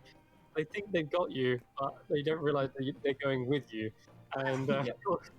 they Yeah, and I'm appear gonna of stone. Yeah, and because I can, I'm gonna teleport it slightly away from them so I'm no longer grappled. Just be like, Okay. right, that's your prisoners got back. As soon as you land, the griffin turns around and it pounces on one of them. And Ross upon the decking is like, I heard. And he looks around and he sees one of the prisoners. He sees him, they kind of double take. And he brings up his hammer like, stop right there, criminal scum. And yeah, they effectively detain them both. I fought mud crabs tougher than you. What did these two do? I say to the captain. What did he do? I'll have to look up some records. I don't keep tabs on every damn prisoner in here. Hold You on. remember the number? That's because it's on their back. Oh. Embroidered. Yeah. You got pretty good eyesight to see that. I mean, that must have been at least like 45 feet away. Mm-hmm. Let's have a look. I'm going to roll D8 for their crime. I mean, you could just ask them there. 6. A crime against health and agency. That's right. Health and agency. I don't know what that means. Spread the Rona. And the other You one didn't was, wear a mask. They the other all. one was evil most foul. Evil most foul. Yeah. I'm gonna go to the Yeah. Could be like sneezed in church. Yeah, That I would mean, be necromancy, diabolism, desecration. Yeah, it's got a few counts of those things.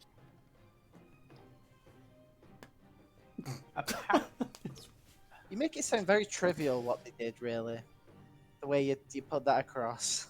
Well, I By the way, number mean, 6 in bracket is false imprisonment. I mean, apparently one of the crimes against public health is obscenity, so maybe he was just Yeah, a he's a streak or streaker. something. Oh no, we imprisoned some. Or he ran a brothel, because those sort of acts are Oh no, part of Brothel's that. fine in Ghaidiya. Woo! He basically he flashed in a school zone. Precisely. Which is also evil most.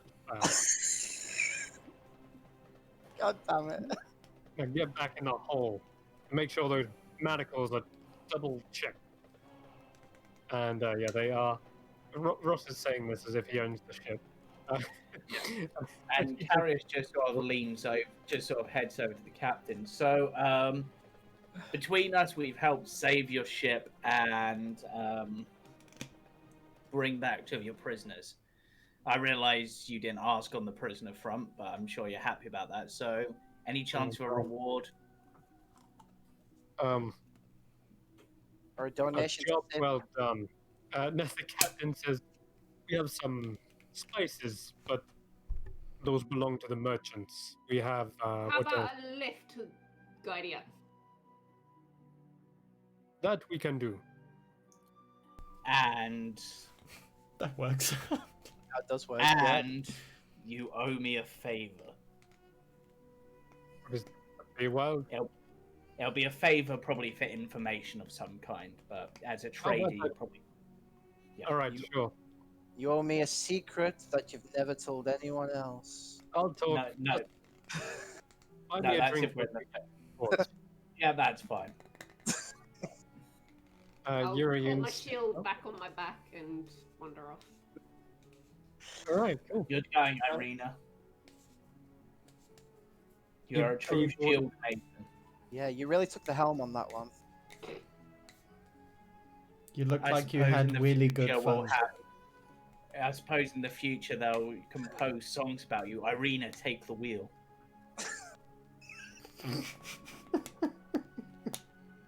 I'd rather be known for the owlbear race, to be fair, but alright, I'll take it. Excellent. Yeah. Good job, well done. And so with that, you actually do get a little bit of a express route on the rest of your journey. And with Yeah. shading and fresh water aboard the ship, you have all the comforts of traveling in the dark. Now, Ghaidiya is a busy place, but they do not. They still police the port, so Yeah. Ross is still going to be useful in getting you a. In fact, the port is more heavily policed than it is on the front entrance. So that's a thing to notice because of smuggling and all kinds of. The word. As we're traveling in, can I talk to the dwarf? I was gonna say, I kinda wanna go hang out with the dwarf. Yeah. He seems cool.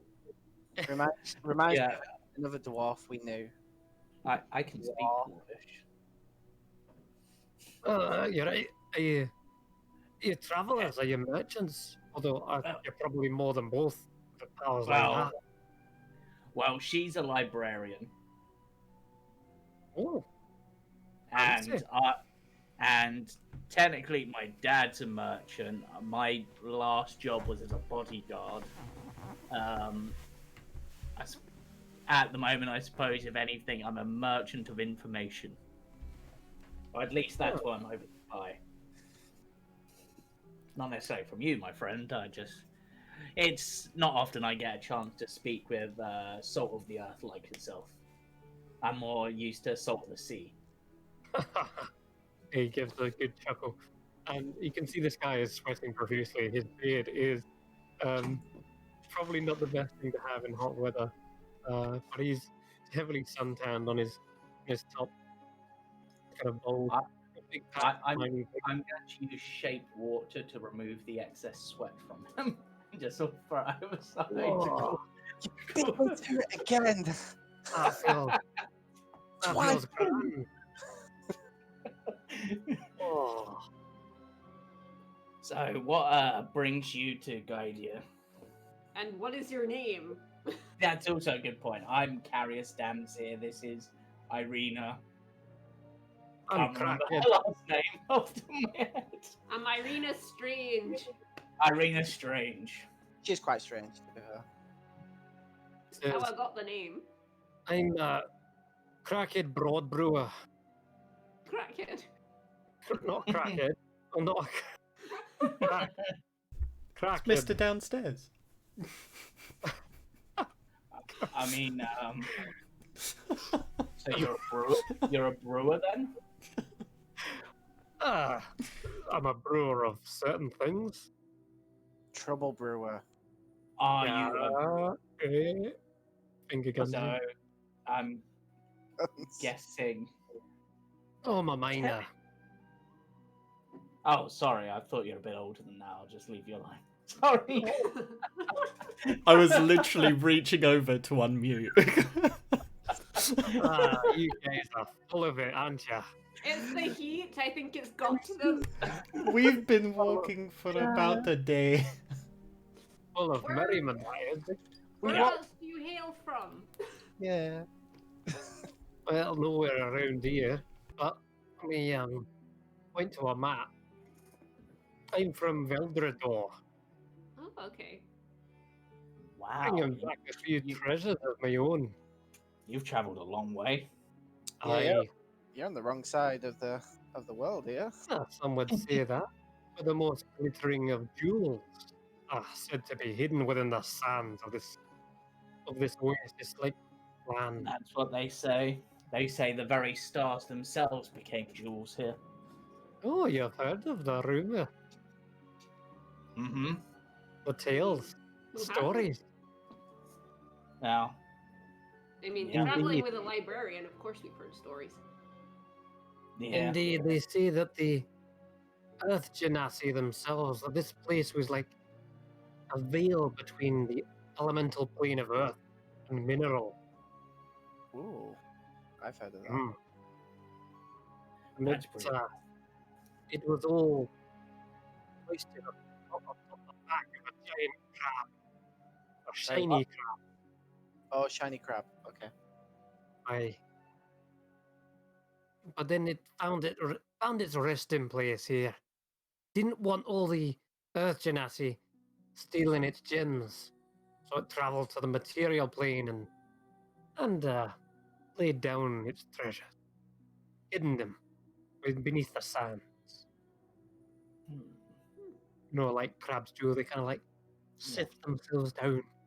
Yeah, we once met a crab who had like the star on its belly. He was pretty cool. Ooh. Not too crabby, despite being a crab. Shut up. And of course, with that means there are treasures here that are otherworldly, ones you would only find on another plane of existence. Well, I guess that's the best part about the world in itself. It's full of all manner of wonders. Yeah, I mean, we've just recently came from some flying islands. That was pretty cool. Ooh, was there treasure over there as well? That was some pretty cool stuff. Said to be pieces of the moon that had fallen in. I think in terms Oh. of the treasure there, it was less of a thing and more of a feel. Show me your staff. Say the word. I have to go and look Wanna it up do now. But this is actually a good point. As a Zippity yip, as, electric boogaloo 2. Oh. Kashar just goes.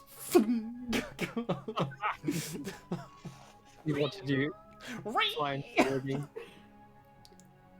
Stuff like that. I just kind of like catch it and land on the crow's nest. It's like, are you happy? Always. Impressive. It's a great party trick. Zippity. And I'll say that what he was saying earlier actually coincides with the legend lore that you cast, trying to figure out what the star sapphire is. And 100%, the star sapphire is one of a kind sapphire because it actually comes from a different plane of existence.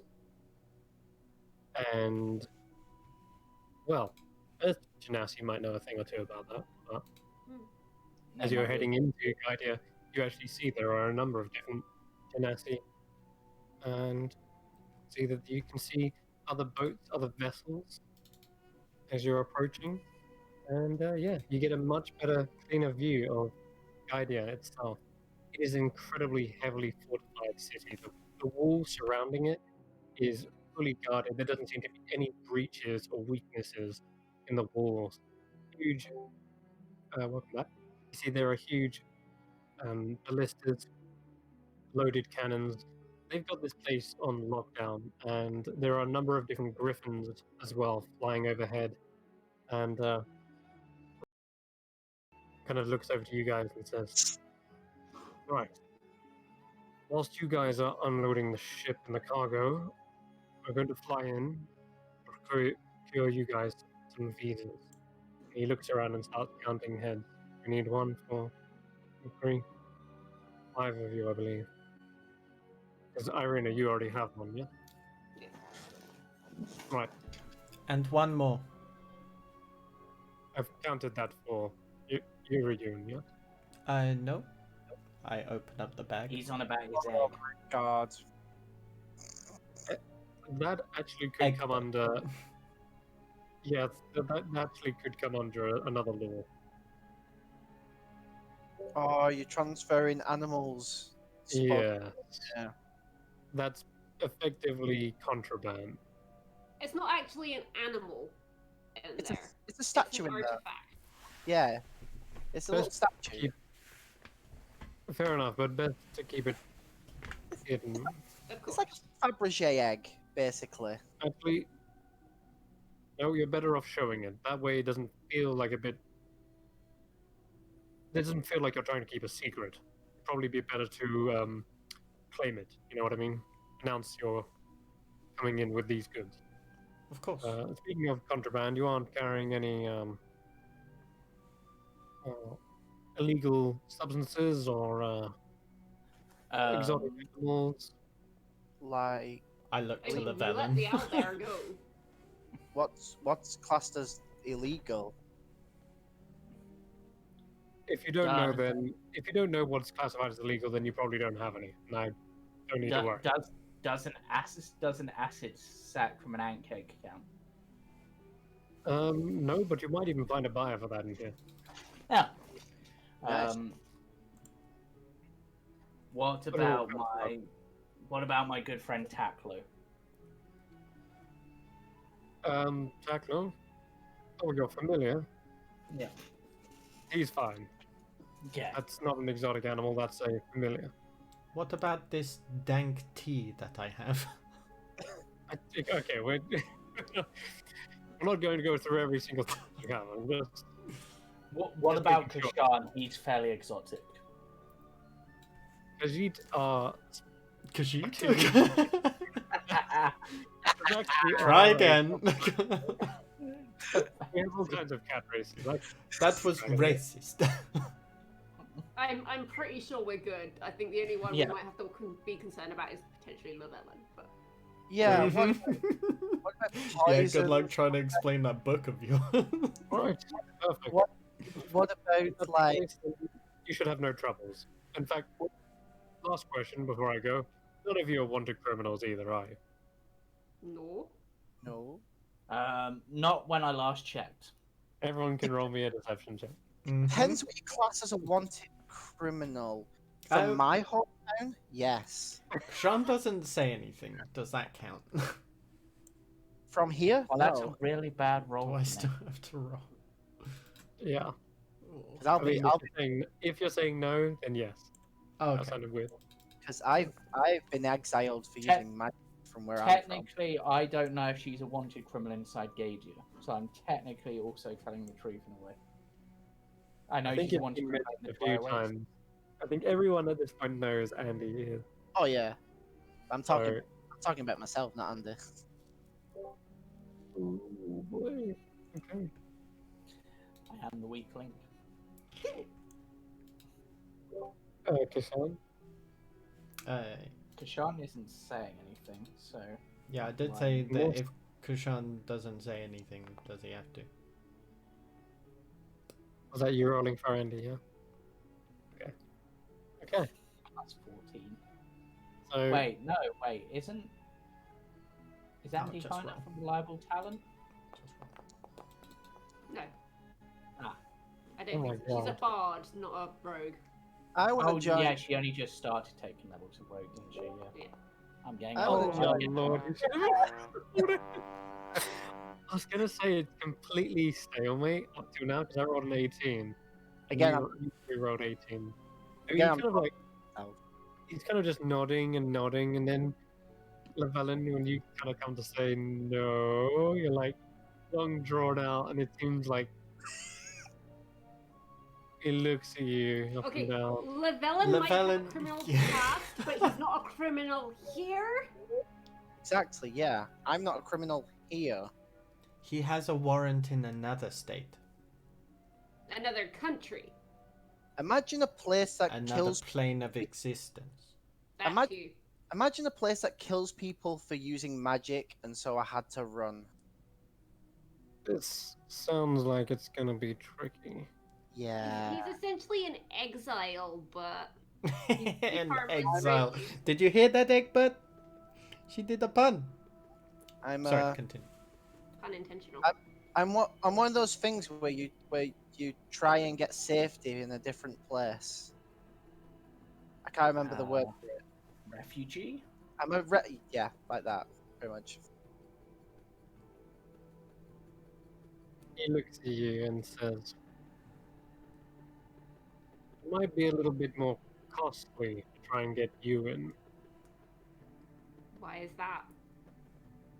I have no trouble getting you visas, but for turning a blind eye to a potential exile or criminal, Did they know of that Paul? wasn't part of the deal."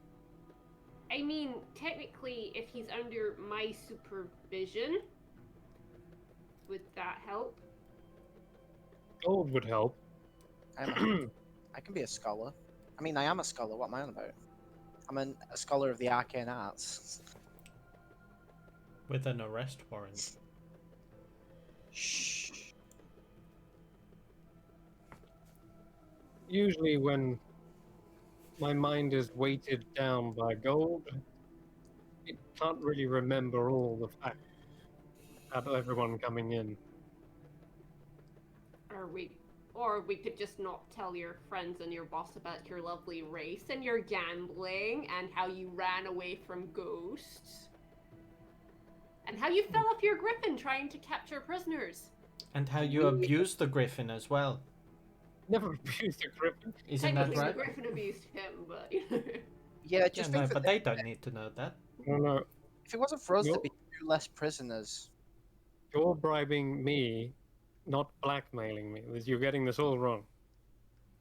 When you're Okay. here, it's okay. How Or close? bribe, not blackmail. How close are we to the whole to the place to getting visas? Still Like, on board the ship. like, is it within 8 hours? Well, Like, are we close enough that we're coming into port now. I just tap him on the shoulder and he's like, "It's all right. You'll get us the visas, right?" Suggestion. Casting suggestion. Oh no, I'm done with this. I'm so done with this. got a 16. That's a fail. Okay, all right. Knock off the spell. He says, "Yes, I'm getting you the visas. I've agreed to do that already. You'll just get us the visas. It'll be fine. Yes, I'll just get you the visas. it's not It'll be about the fine. visas, it's about letting you in the city. It'll be fine. Yeah, it'll be fine. It'll be fine." He keeps on repeating Llewellyn's thing like he's just Jedi mind tricked him. Lavellum, what did you do? What? Nothing. He did nothing. I just like showed him how friendly we are. Llewellyn's the friendliest of you all. Friendliest of the bunch. Okay, you need to stop that. We're going to die. Right, I'll be right back. Stay here and don't look too suspicious. Especially you, that one. And he points to Andy, who's kind of like in the midst of like turning their cloak inside out and like, looking That cloak around would have been underneath. inside out ages ago. Yeah. They saw them do it. You know. Anyway, so with that, they fly off and procure some visas. In the meantime, I'll give a brief description of kind of the general look of this place. A lot of the buildings are very pale kind of color, or even in some cases stark white, and the light reflecting off of them is almost blinding. However, you notice that the prisoners are being directed to a different section of the city, and they go through this kind of customs, and the guards are checking them over and going through the proper entrance. But they're led to a very dark part of the city. Not dark as in ooh, spooky, but it's literally there is a building that has been completely blacked out. It's Oh. painted, yeah, it sticks out like a sore thumb. It looks at first like the building has been charred or ruined, but on closer inspection, you can tell it's exactly the same sort of architecture. It's not being destroyed. It has been deliberately painted black. And as they go in, you see there's a visible kind of like flinch from all of the people about to go inside the building as a waft of heat washes out from the entrance. And you realize at this point, painted black is effectively like a massive, massive torture chamber almost. It's going to be exceedingly hot inside a place that's absorbing heat. I don't know whether it's an extra magical thing in place or whether it's just purely the paint, but it looks torturous to go in there with that kind of swelteringly hot heat. And the guards push these prisoners inside. And yeah, they're held within these kind of blackened cells. What else do you see? The soldiers and the guards around here, they seem to all have these kind of different colored silk bands on their arms. And most of them are of a similar color, but you see one of like a more kind of golden yellow color ordering the other ones around. You can tell that it seems like their station is color coded. What else do you see? Um, hmm.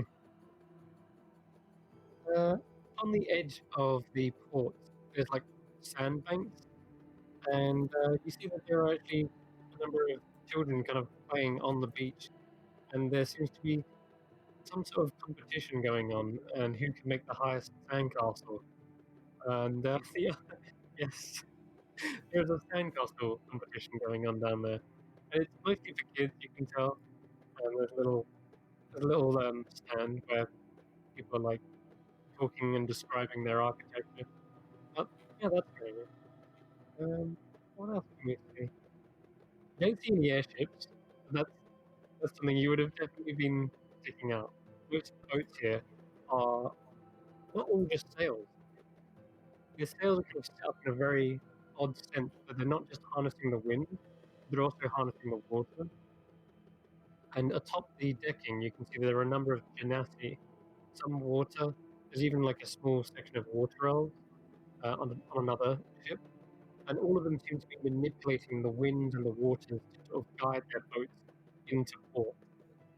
But further proving that yeah, Ghaidiya is definitely one with magic. They use magic to their betterment, rather than like shy away from. So I guess for you, there's a little bit of a sense of unease, maybe, um,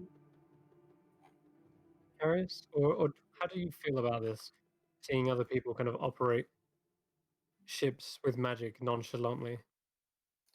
Well, Carius is less bothered about it because he's sort of been doing that for a while, like from him when he was training. Like he sort Yeah. of got used to it and he's done it himself, so he's not going to be too fussed about it. But he's also, at the same time, he's probably thinking, well, they haven't been like smited yet for it, but their power might not come from Riley like his and his dad does. So it's technically it might not still please his dad.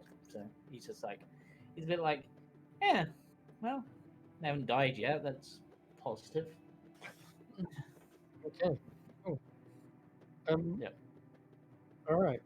There is also one other individual everyone sort of spots as you're looking around that is flanked by a pair of gold-banded guards, and he is dressed in the finest of silk, and looks like he's even got this sort of large turban with gems encrusted in it, and kind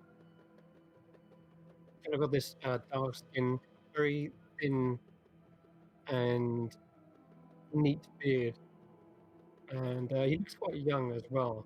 And he seems to be going around, and the guards are talking to him, like informing him about things. He's just kind of giving a nod and taking in the general area. He doesn't seem to be stopping. He seems to be just passing through and making sure that the fort is all in working order and Do that I everything is recognize this up person at all? to up to par. Yes, you would actually. Is it the vizier? This is the Grand Vizier, indeed. And, yeah, he's dressed in these kind of purple silks, and you see that he's also got this long, elegant scimitar. It's kind of got this gold embroidery all along the edge and trim. And it's kind of got this jeweled handle with this massive ruby on the top. And yeah, he seems to be going around, just sort of making an appearance. But How far yeah, away is he? Like, as he's passing? Is he quite a ways? yeah, he is quite away. He's like in the very outskirts, on the top outer wall of the fort.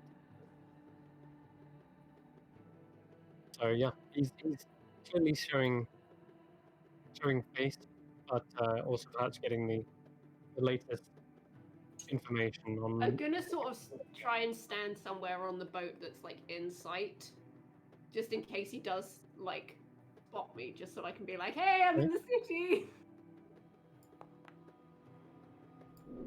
Oh my god!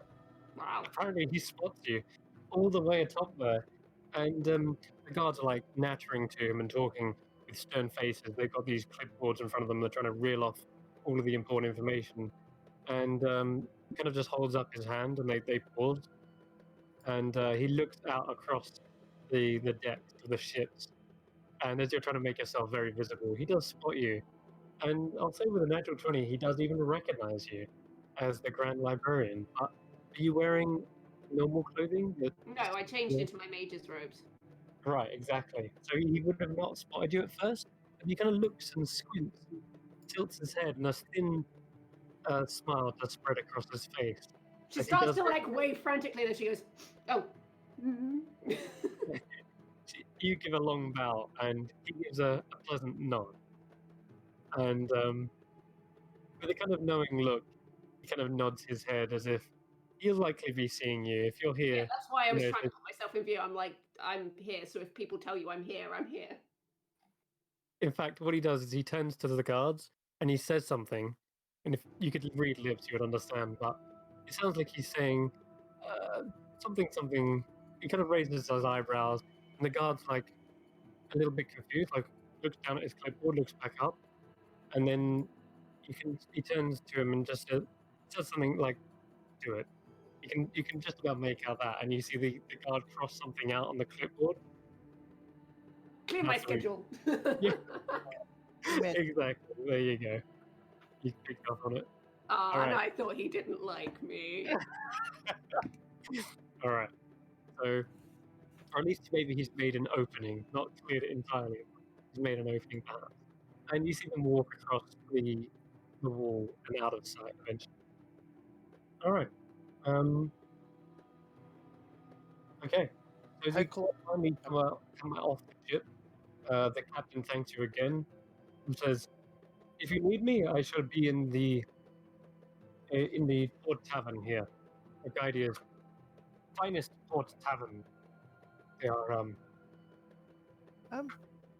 if you needed to get me a drink and some information upon the seas." or in the Yeah. shimmy rhythm. Do you know of any inns and price ranges between inns? Expensive. Like how expensive we talking here? Like high end, where's the high end go? It's all high end. If you were to walk in and they said a certain amount of money, what would you? Okay, Ballpark figure. let me Five, just check. 10 gold? 10 gold minimum Number? for a day. Not bad. Not bad. That's aristocratic in expenses. Just so you know. Oh no, That's I'm not just, even. It's just thinking- pocket change. I'm just thinking Yeah. I could set up my own B&B with the magnificent mansion. Right, sure. Yeah. It's actually a really good idea. I've never actually had anyone think of that. I actually kind of like it. Get some extra money in because we need money. True. I You mean, can I make mean, 10 gold for every patron. with Magnificent Mansion, can you essentially customize the rooms on the fly, or do you have to like do it in advance? You have to do it in advance, but technically we've been doing it on the whole construction snag can get to it sort of basis. So depending on how much they pay, you could either put them into a 1 to 5 star hotel, effectively. The Oh, captain says you going would have to to have excellent lodging, and it would have to be in a nice part of town. And you would have to have a fine restaurant with servants attending to your every need. I can do a gourmet meals made for up to 100 people. Then, well, it sounds Is Lavella literally going to open a B&B? amazing. Honestly, why not? It's a good way to make money whilst we're here. You can feel free to try and send invitations, make a social gathering for the rich and powerful. Spend your evenings in the company of politicians, guild leaders, high priests, and nobility. Honestly, Depends that. how far you want to take it. Hmm. The wealthier you are, the greater chance you will be drawn into political intrigue. I mean, just think of it this way: 10 gold per person, 100 people a day. 1,000 gold, right in one day. So, And they think, don't have to look like Sturgs; they can look like anything they want. You did technically delete all the snurgs. I did, so it's a fresh start. Apart from 2 Snurgs, I believe. and the thing is, you could even have like, how in advance do you need to do it? Does it have to be just like when you cast it? It's how you want it. When I cast it, technically. Okay, so what you could do is keep our rooms as they are, but then you could have you could set up like rooms in like different themes, like from places in the world that you've traveled to and stuff. Like you could have a Feywild themed room for those who want a magical experience. You see him just like draw some runes in the thing, and then he presses on it, and he's basically just saved the preset for what we've got for ours. All I can hear is the Sims music in my head. When you're building. Just save the preset for what our mansion is. Yeah. Crazy. You know, thinking about it, if we spent a day or two like getting the rich in there, then you could also then probably maybe use it like one day for like not necessarily the rich, but those who want to be rich, and maybe we could get information from them that way. Like, haha, you can stay here, but it costs you an information, not a coin. Yeah, there's all sorts of ways we could spend this. We could do it for gems. Yes, that's true. That would be useful. All right. And we could Discussing this, I'll say that it's not a long time before you see Ross finally come back, top his Griffon, flies down, and he starts by kind of announcing that, right, I'll need the manifest of the ship cargo, and I'll need a list of all persons and names upon that ship. And he starts kind of using this as like a makeshift face to what he's actually doing. And Yeah. as he's going around checking each one of you, he actually hands you a small folded parchment. I do pop him a couple of gold just for when he comes out of his stupor, eventually. It'll take 8 hours. He Oh, will. yeah. But he hands you a quite the normal looking piece of documentation. It is in the finest calligraphy, and it is written in a number of different languages as well. One being primordial. So you can see these kind of dwarven looking runes, but even you kind of confirm it to be primordial because one of the dwarf actually says, "I can't make heads and tails of this." Oh wait, I can. primordial. Yeah. Always wondered Yeah. where they use that. Yeah, it's interesting. That's actually kind of funny that I can speak Dwarvish and Primordial if they use the same runes. That wasn't Okay. intentional at all, but you know. And by the end of handing them out, he says, "Make sure you all have your visas ready on show, and that you have all your personal belongings with you. You will need to be checked, even if you have a visa. Do not expect free entry into Ghaidiya. This is a very well secured city. We maintain the highest security measures. If you're bringing in something too dangerous, or if we feel you're not a worthy addition to the city's commerce, then I'm afraid you may be thrown away." Oh. Well, All right. So,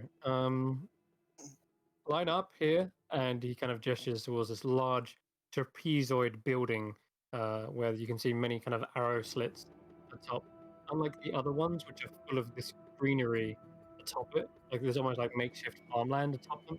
This one has a series of guards with ballistas, and they have non-lethal ballistas atop here. They have large nets, effectively, like weighted nets loaded onto them.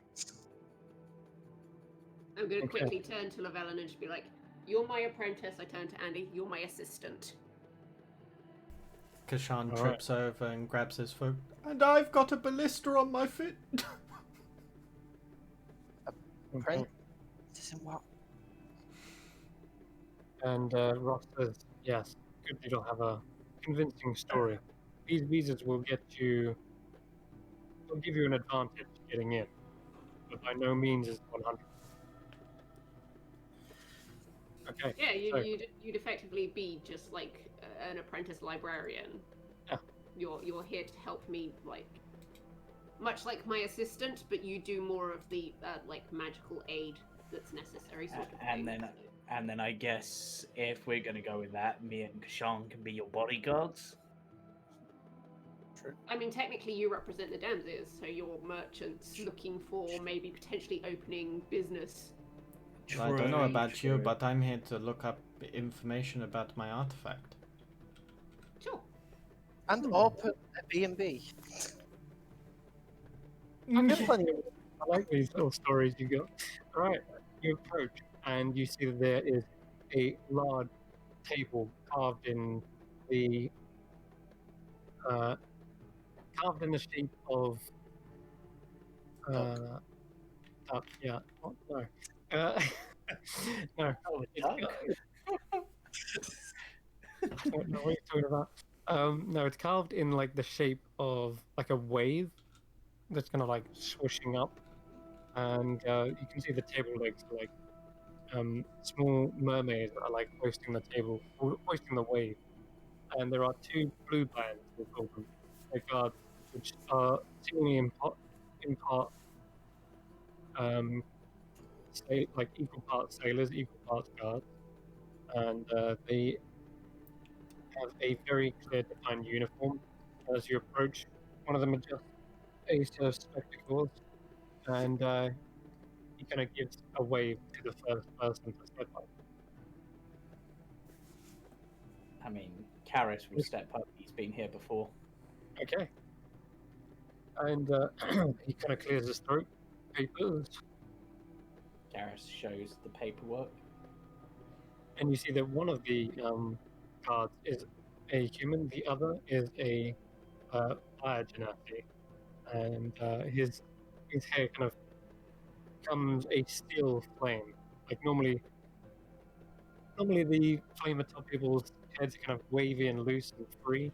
This one seems to be very stern, and the flame is like a point, like a candle. And he looks at your papers, looks up at you, gives a nod, and gives a step on onto the piece of paper, and then folds it back up and hands it to you and says, "Welcome back, Tamzir family.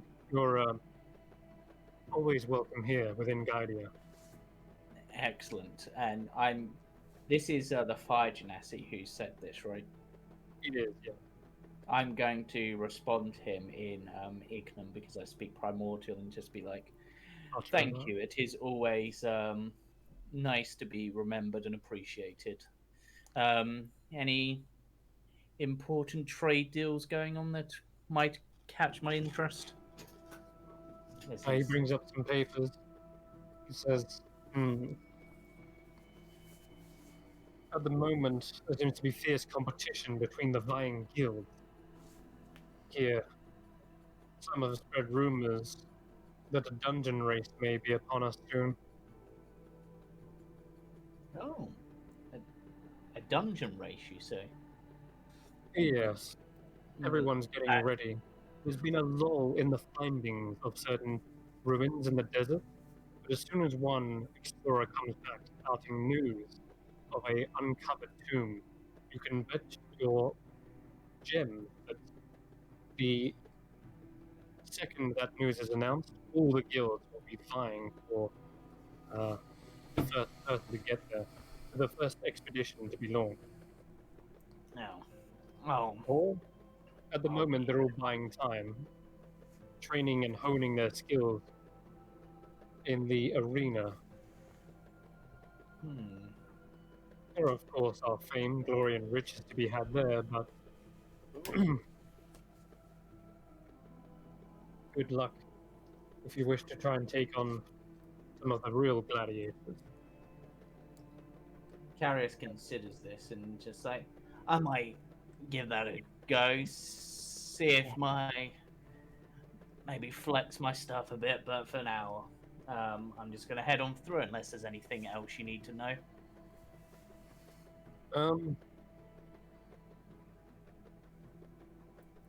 It says, no, I think you're all covered. There was a bit of a complication in your last shipment, but that's all being cleared up. So thanks in part to your sister, I believe. Yes, she's quite good at that, fortunately. Proceed. Garrus just sort of heads on through. He says, and as you go past, he says, "Sunbathe you." Sunbathe you as well, I respond. All right. And may your flame go out. It seems to go, he's in a good mood, I'll say, coming from Carius. You kind of brought him up after speaking in Ignan, you know, he respects that. And he would have heard the two conversing as the next person approaches. Just hear this kind of sounding dialect. And I will go up next, and I will continue talking in Ignan. Oh, okay. He looks at you surprised. His flaming eyebrows go right up, and he says, "Atabaxi that can speak flame." Huh. Well, it's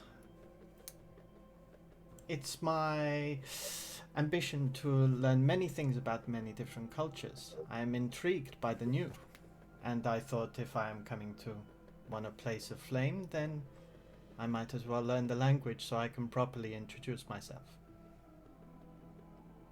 It is appreciated. The common tongue is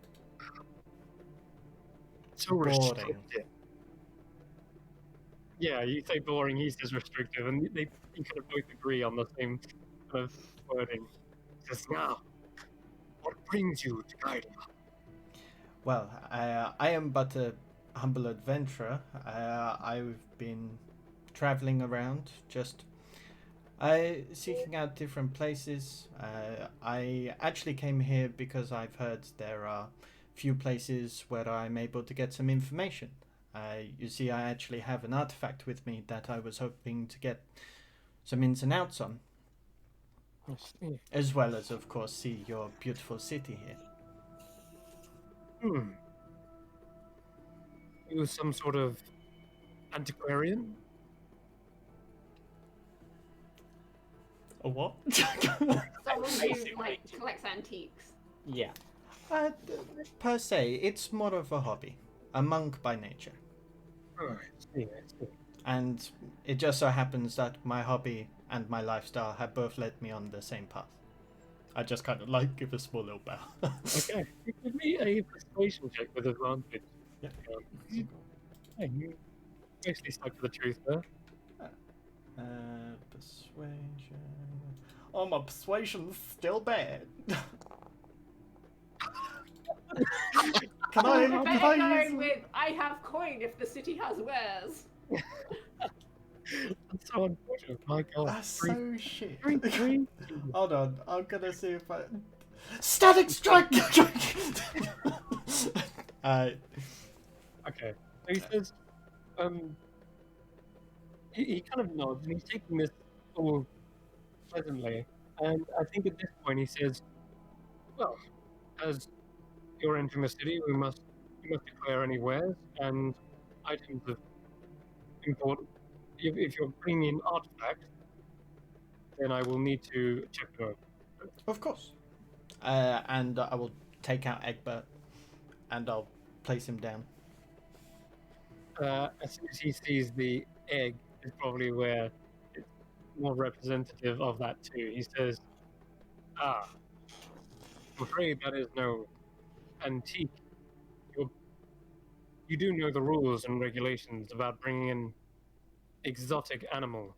If You I see, may, this it's is- actually not oh. an animal. Sorry. As my companion actually says, this isn't an animal. This is an artifact. Funnily enough, it is actually a stone. However, yes, it does have the shape and texture almost as an egg. However, it is but stone. Feel. And I'll just kind of tap Egbert because I remember you telling me it sounds fairly solid. Okay. In Ignan, he shouts to the back beyond the building. He says, "Bring in the Wrangler." And you start to see this heavy set of nets kind of being dragged along the ground, and they're hoisted by a even heavier looking earth genasi. His face is kind of like shaped and chiseled flint, and his head kind of like looks like a block or a bowl that's been cracked into pieces. Sorry, slightly losing you, Chris. Oh. Sorry. Okay, cool. Thank you. There we go. So yeah, you see this heavy genasi walk in. He looks to be made of flint instead of flesh, and he brings around a net, and he's like looking ready to sort of like wrestle something to the ground, and then he just sees an egg, and he kind of like, this one's not yet hatched, and he says, apparently it's an antique. If you could confirm Not for an us. antique, an artifact. An artifact, sure. And the Earth Genasi goes over to it and like stroking this long, sharp flint out of his face. And he kind of like taps it slightly, and it sort of makes that sort of porcelain sound. It doesn't sound like an egg. And he looks a little confused by it, and so I'm going to roll him an intelligence check. investigation. And he's completely split on what to do with it. He looks like half of him's like, "You sure this thing doesn't hatch?" Well, and the other not- half of him says, "Because I've never seen quite an egg like this." If Not I that might I- just interject here, this artifact was actually made by my mentor. I can confirm that it is legitimate. They look down the line and see you. I just And, turn around and look at Irene. That's one of the reasons why we're here. My mentor actually was based in the Dry Oasis. Come Where- forward. Yeah, I As come you forward. approach mine. I- Do you hand him I his- gesture my assistants as well and my apprentice. What is your name? What is your I quest? pop up my little hologram of my of credentials your and things. documentation and your credentials. Okay, he sees you and goes, a grand librarian, assistant. I see. And you can vouch for this? This I- looks like the type of thing we would have detained immediately. Oh no. If I may, and I just sorry, my assistant has what I need, and I'm gonna get Andy to pass me the X-ray shirt. Oh, And Okay. I'm just gonna I'll like obviously I don't want to frighten you, so I'm just going to show you what's within the artifact. It was essentially my mentor's old familiar, but it was made from stone and kind of imbued with magical properties. Okay. And obviously, when it was in resting state, it would be an egg. And I'm just going to put the X-ray shirt over. all right. So as you place it over, the Earth Genasi is like, huh? Looks at it, says, is it a bird? A dragon? It's clearly got No, something it's inside Superman. it, and we've had other people try to. We know all the tricks. They try to make out it's an art object, and really, it's got something dangerous inside. It's not. It cannot. I don't think be active unless my mentor is around. Yeah. And at this As far point, as the I'm aware. human, the blue-banded human, actually adjusts his glasses again in a very anime style and says, he says, "Don't let the rockhead try to identify it. It's clearly a figurine of power." And he casts a spell right in front of everyone, and it seems like a set of runes appears, like a ring, and it goes over to the egg and scans over the top, and like goes up and down. And as he finishes identify, he says, it will indeed obey the commands of its owner. This is no wild beast. This is some sort of magical item. Though I've never seen one quite the shape or size. Interesting. My mentor was a very great mage. It's good to know that there's someone here that understands what I'm talking about. Kashan will just kind of like be looking at the smart people talking. It's like, can I take Egbert now? You may. And you see the fire genasi is like, fine. And he hands you your papers. Thank you. What did you say? May the sun rain down. May your day be as spicy as the last. I say enigma. And I walk on in. Welcome to Ghaidiya. You see there's a slight twitch to the flame, like it flickers slightly as you walk past. It flares up a little bit. But yeah. You There goes, do make it through. there goes carry some goodwill. And the Hey, Earth it Genasi started off watches you and strong, goes, it was watch your that tail, Tabaxi. And as he kind of like closes the door behind you. All right, so who's next? Guess where We'll, next? we'll get you guys mean, through. so, Oh yeah, it's all three of you, right? Together. so yes, my name is Irina Strange. I'm from the Grand Library. I'm here to visit the Vizier. This is my apprentice. This is Lavellen, and this is my assistant Andy.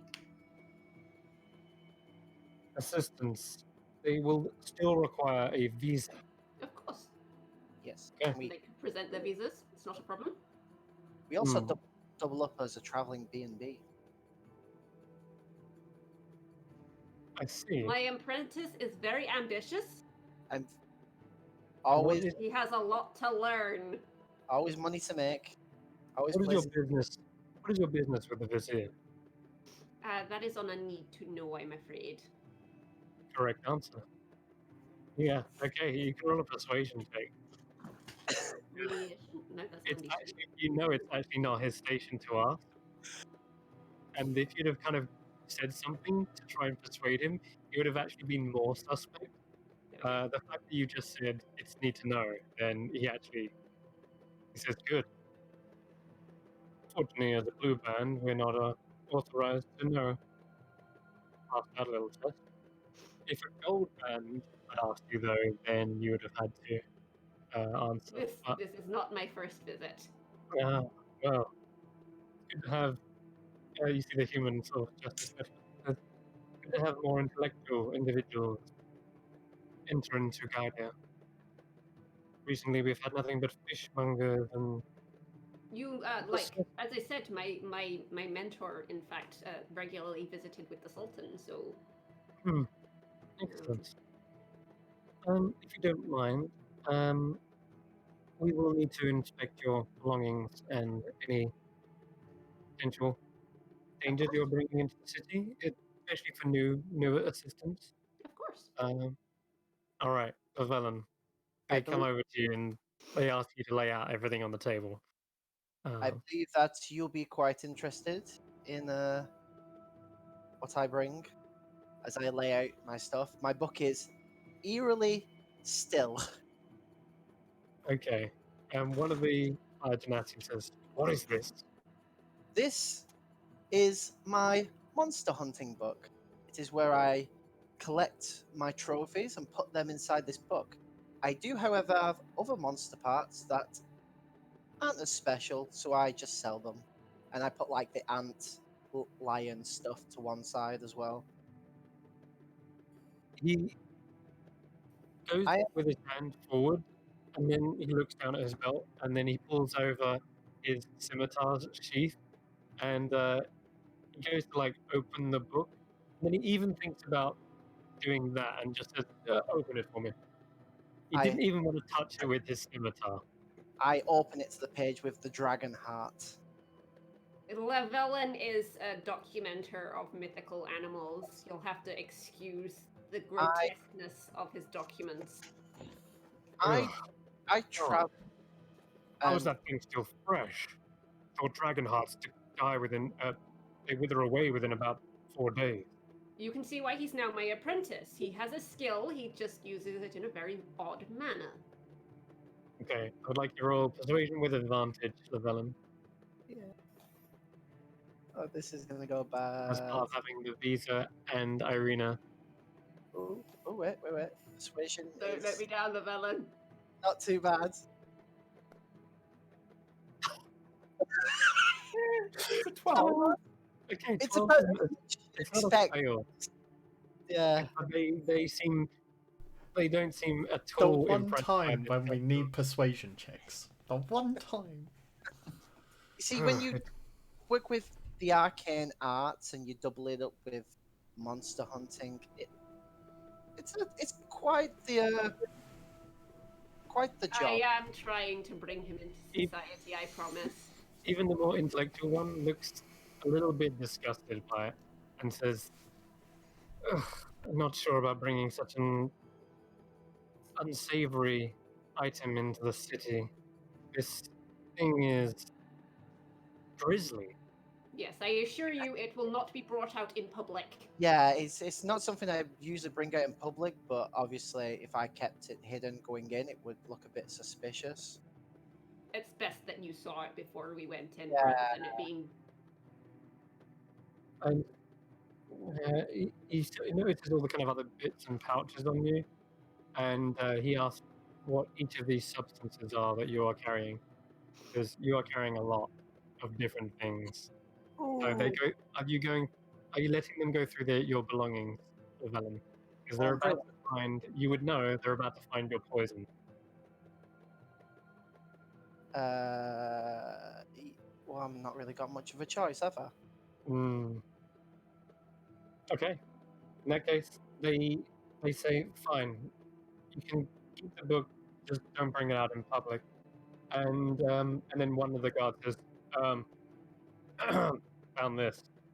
And out of your belongings, they do pull the night. What is it? You've got deadly. You've got one of the deadliest poisons on you. Midnight Tears, I believe. Yeah. He goes, "Found this," and he kind of wants him to bring it forward to the table. And You will not be surprised how helpful that is against a super beholder. he says this cannot. This is absolutely forbid. What's the word? Prohibited.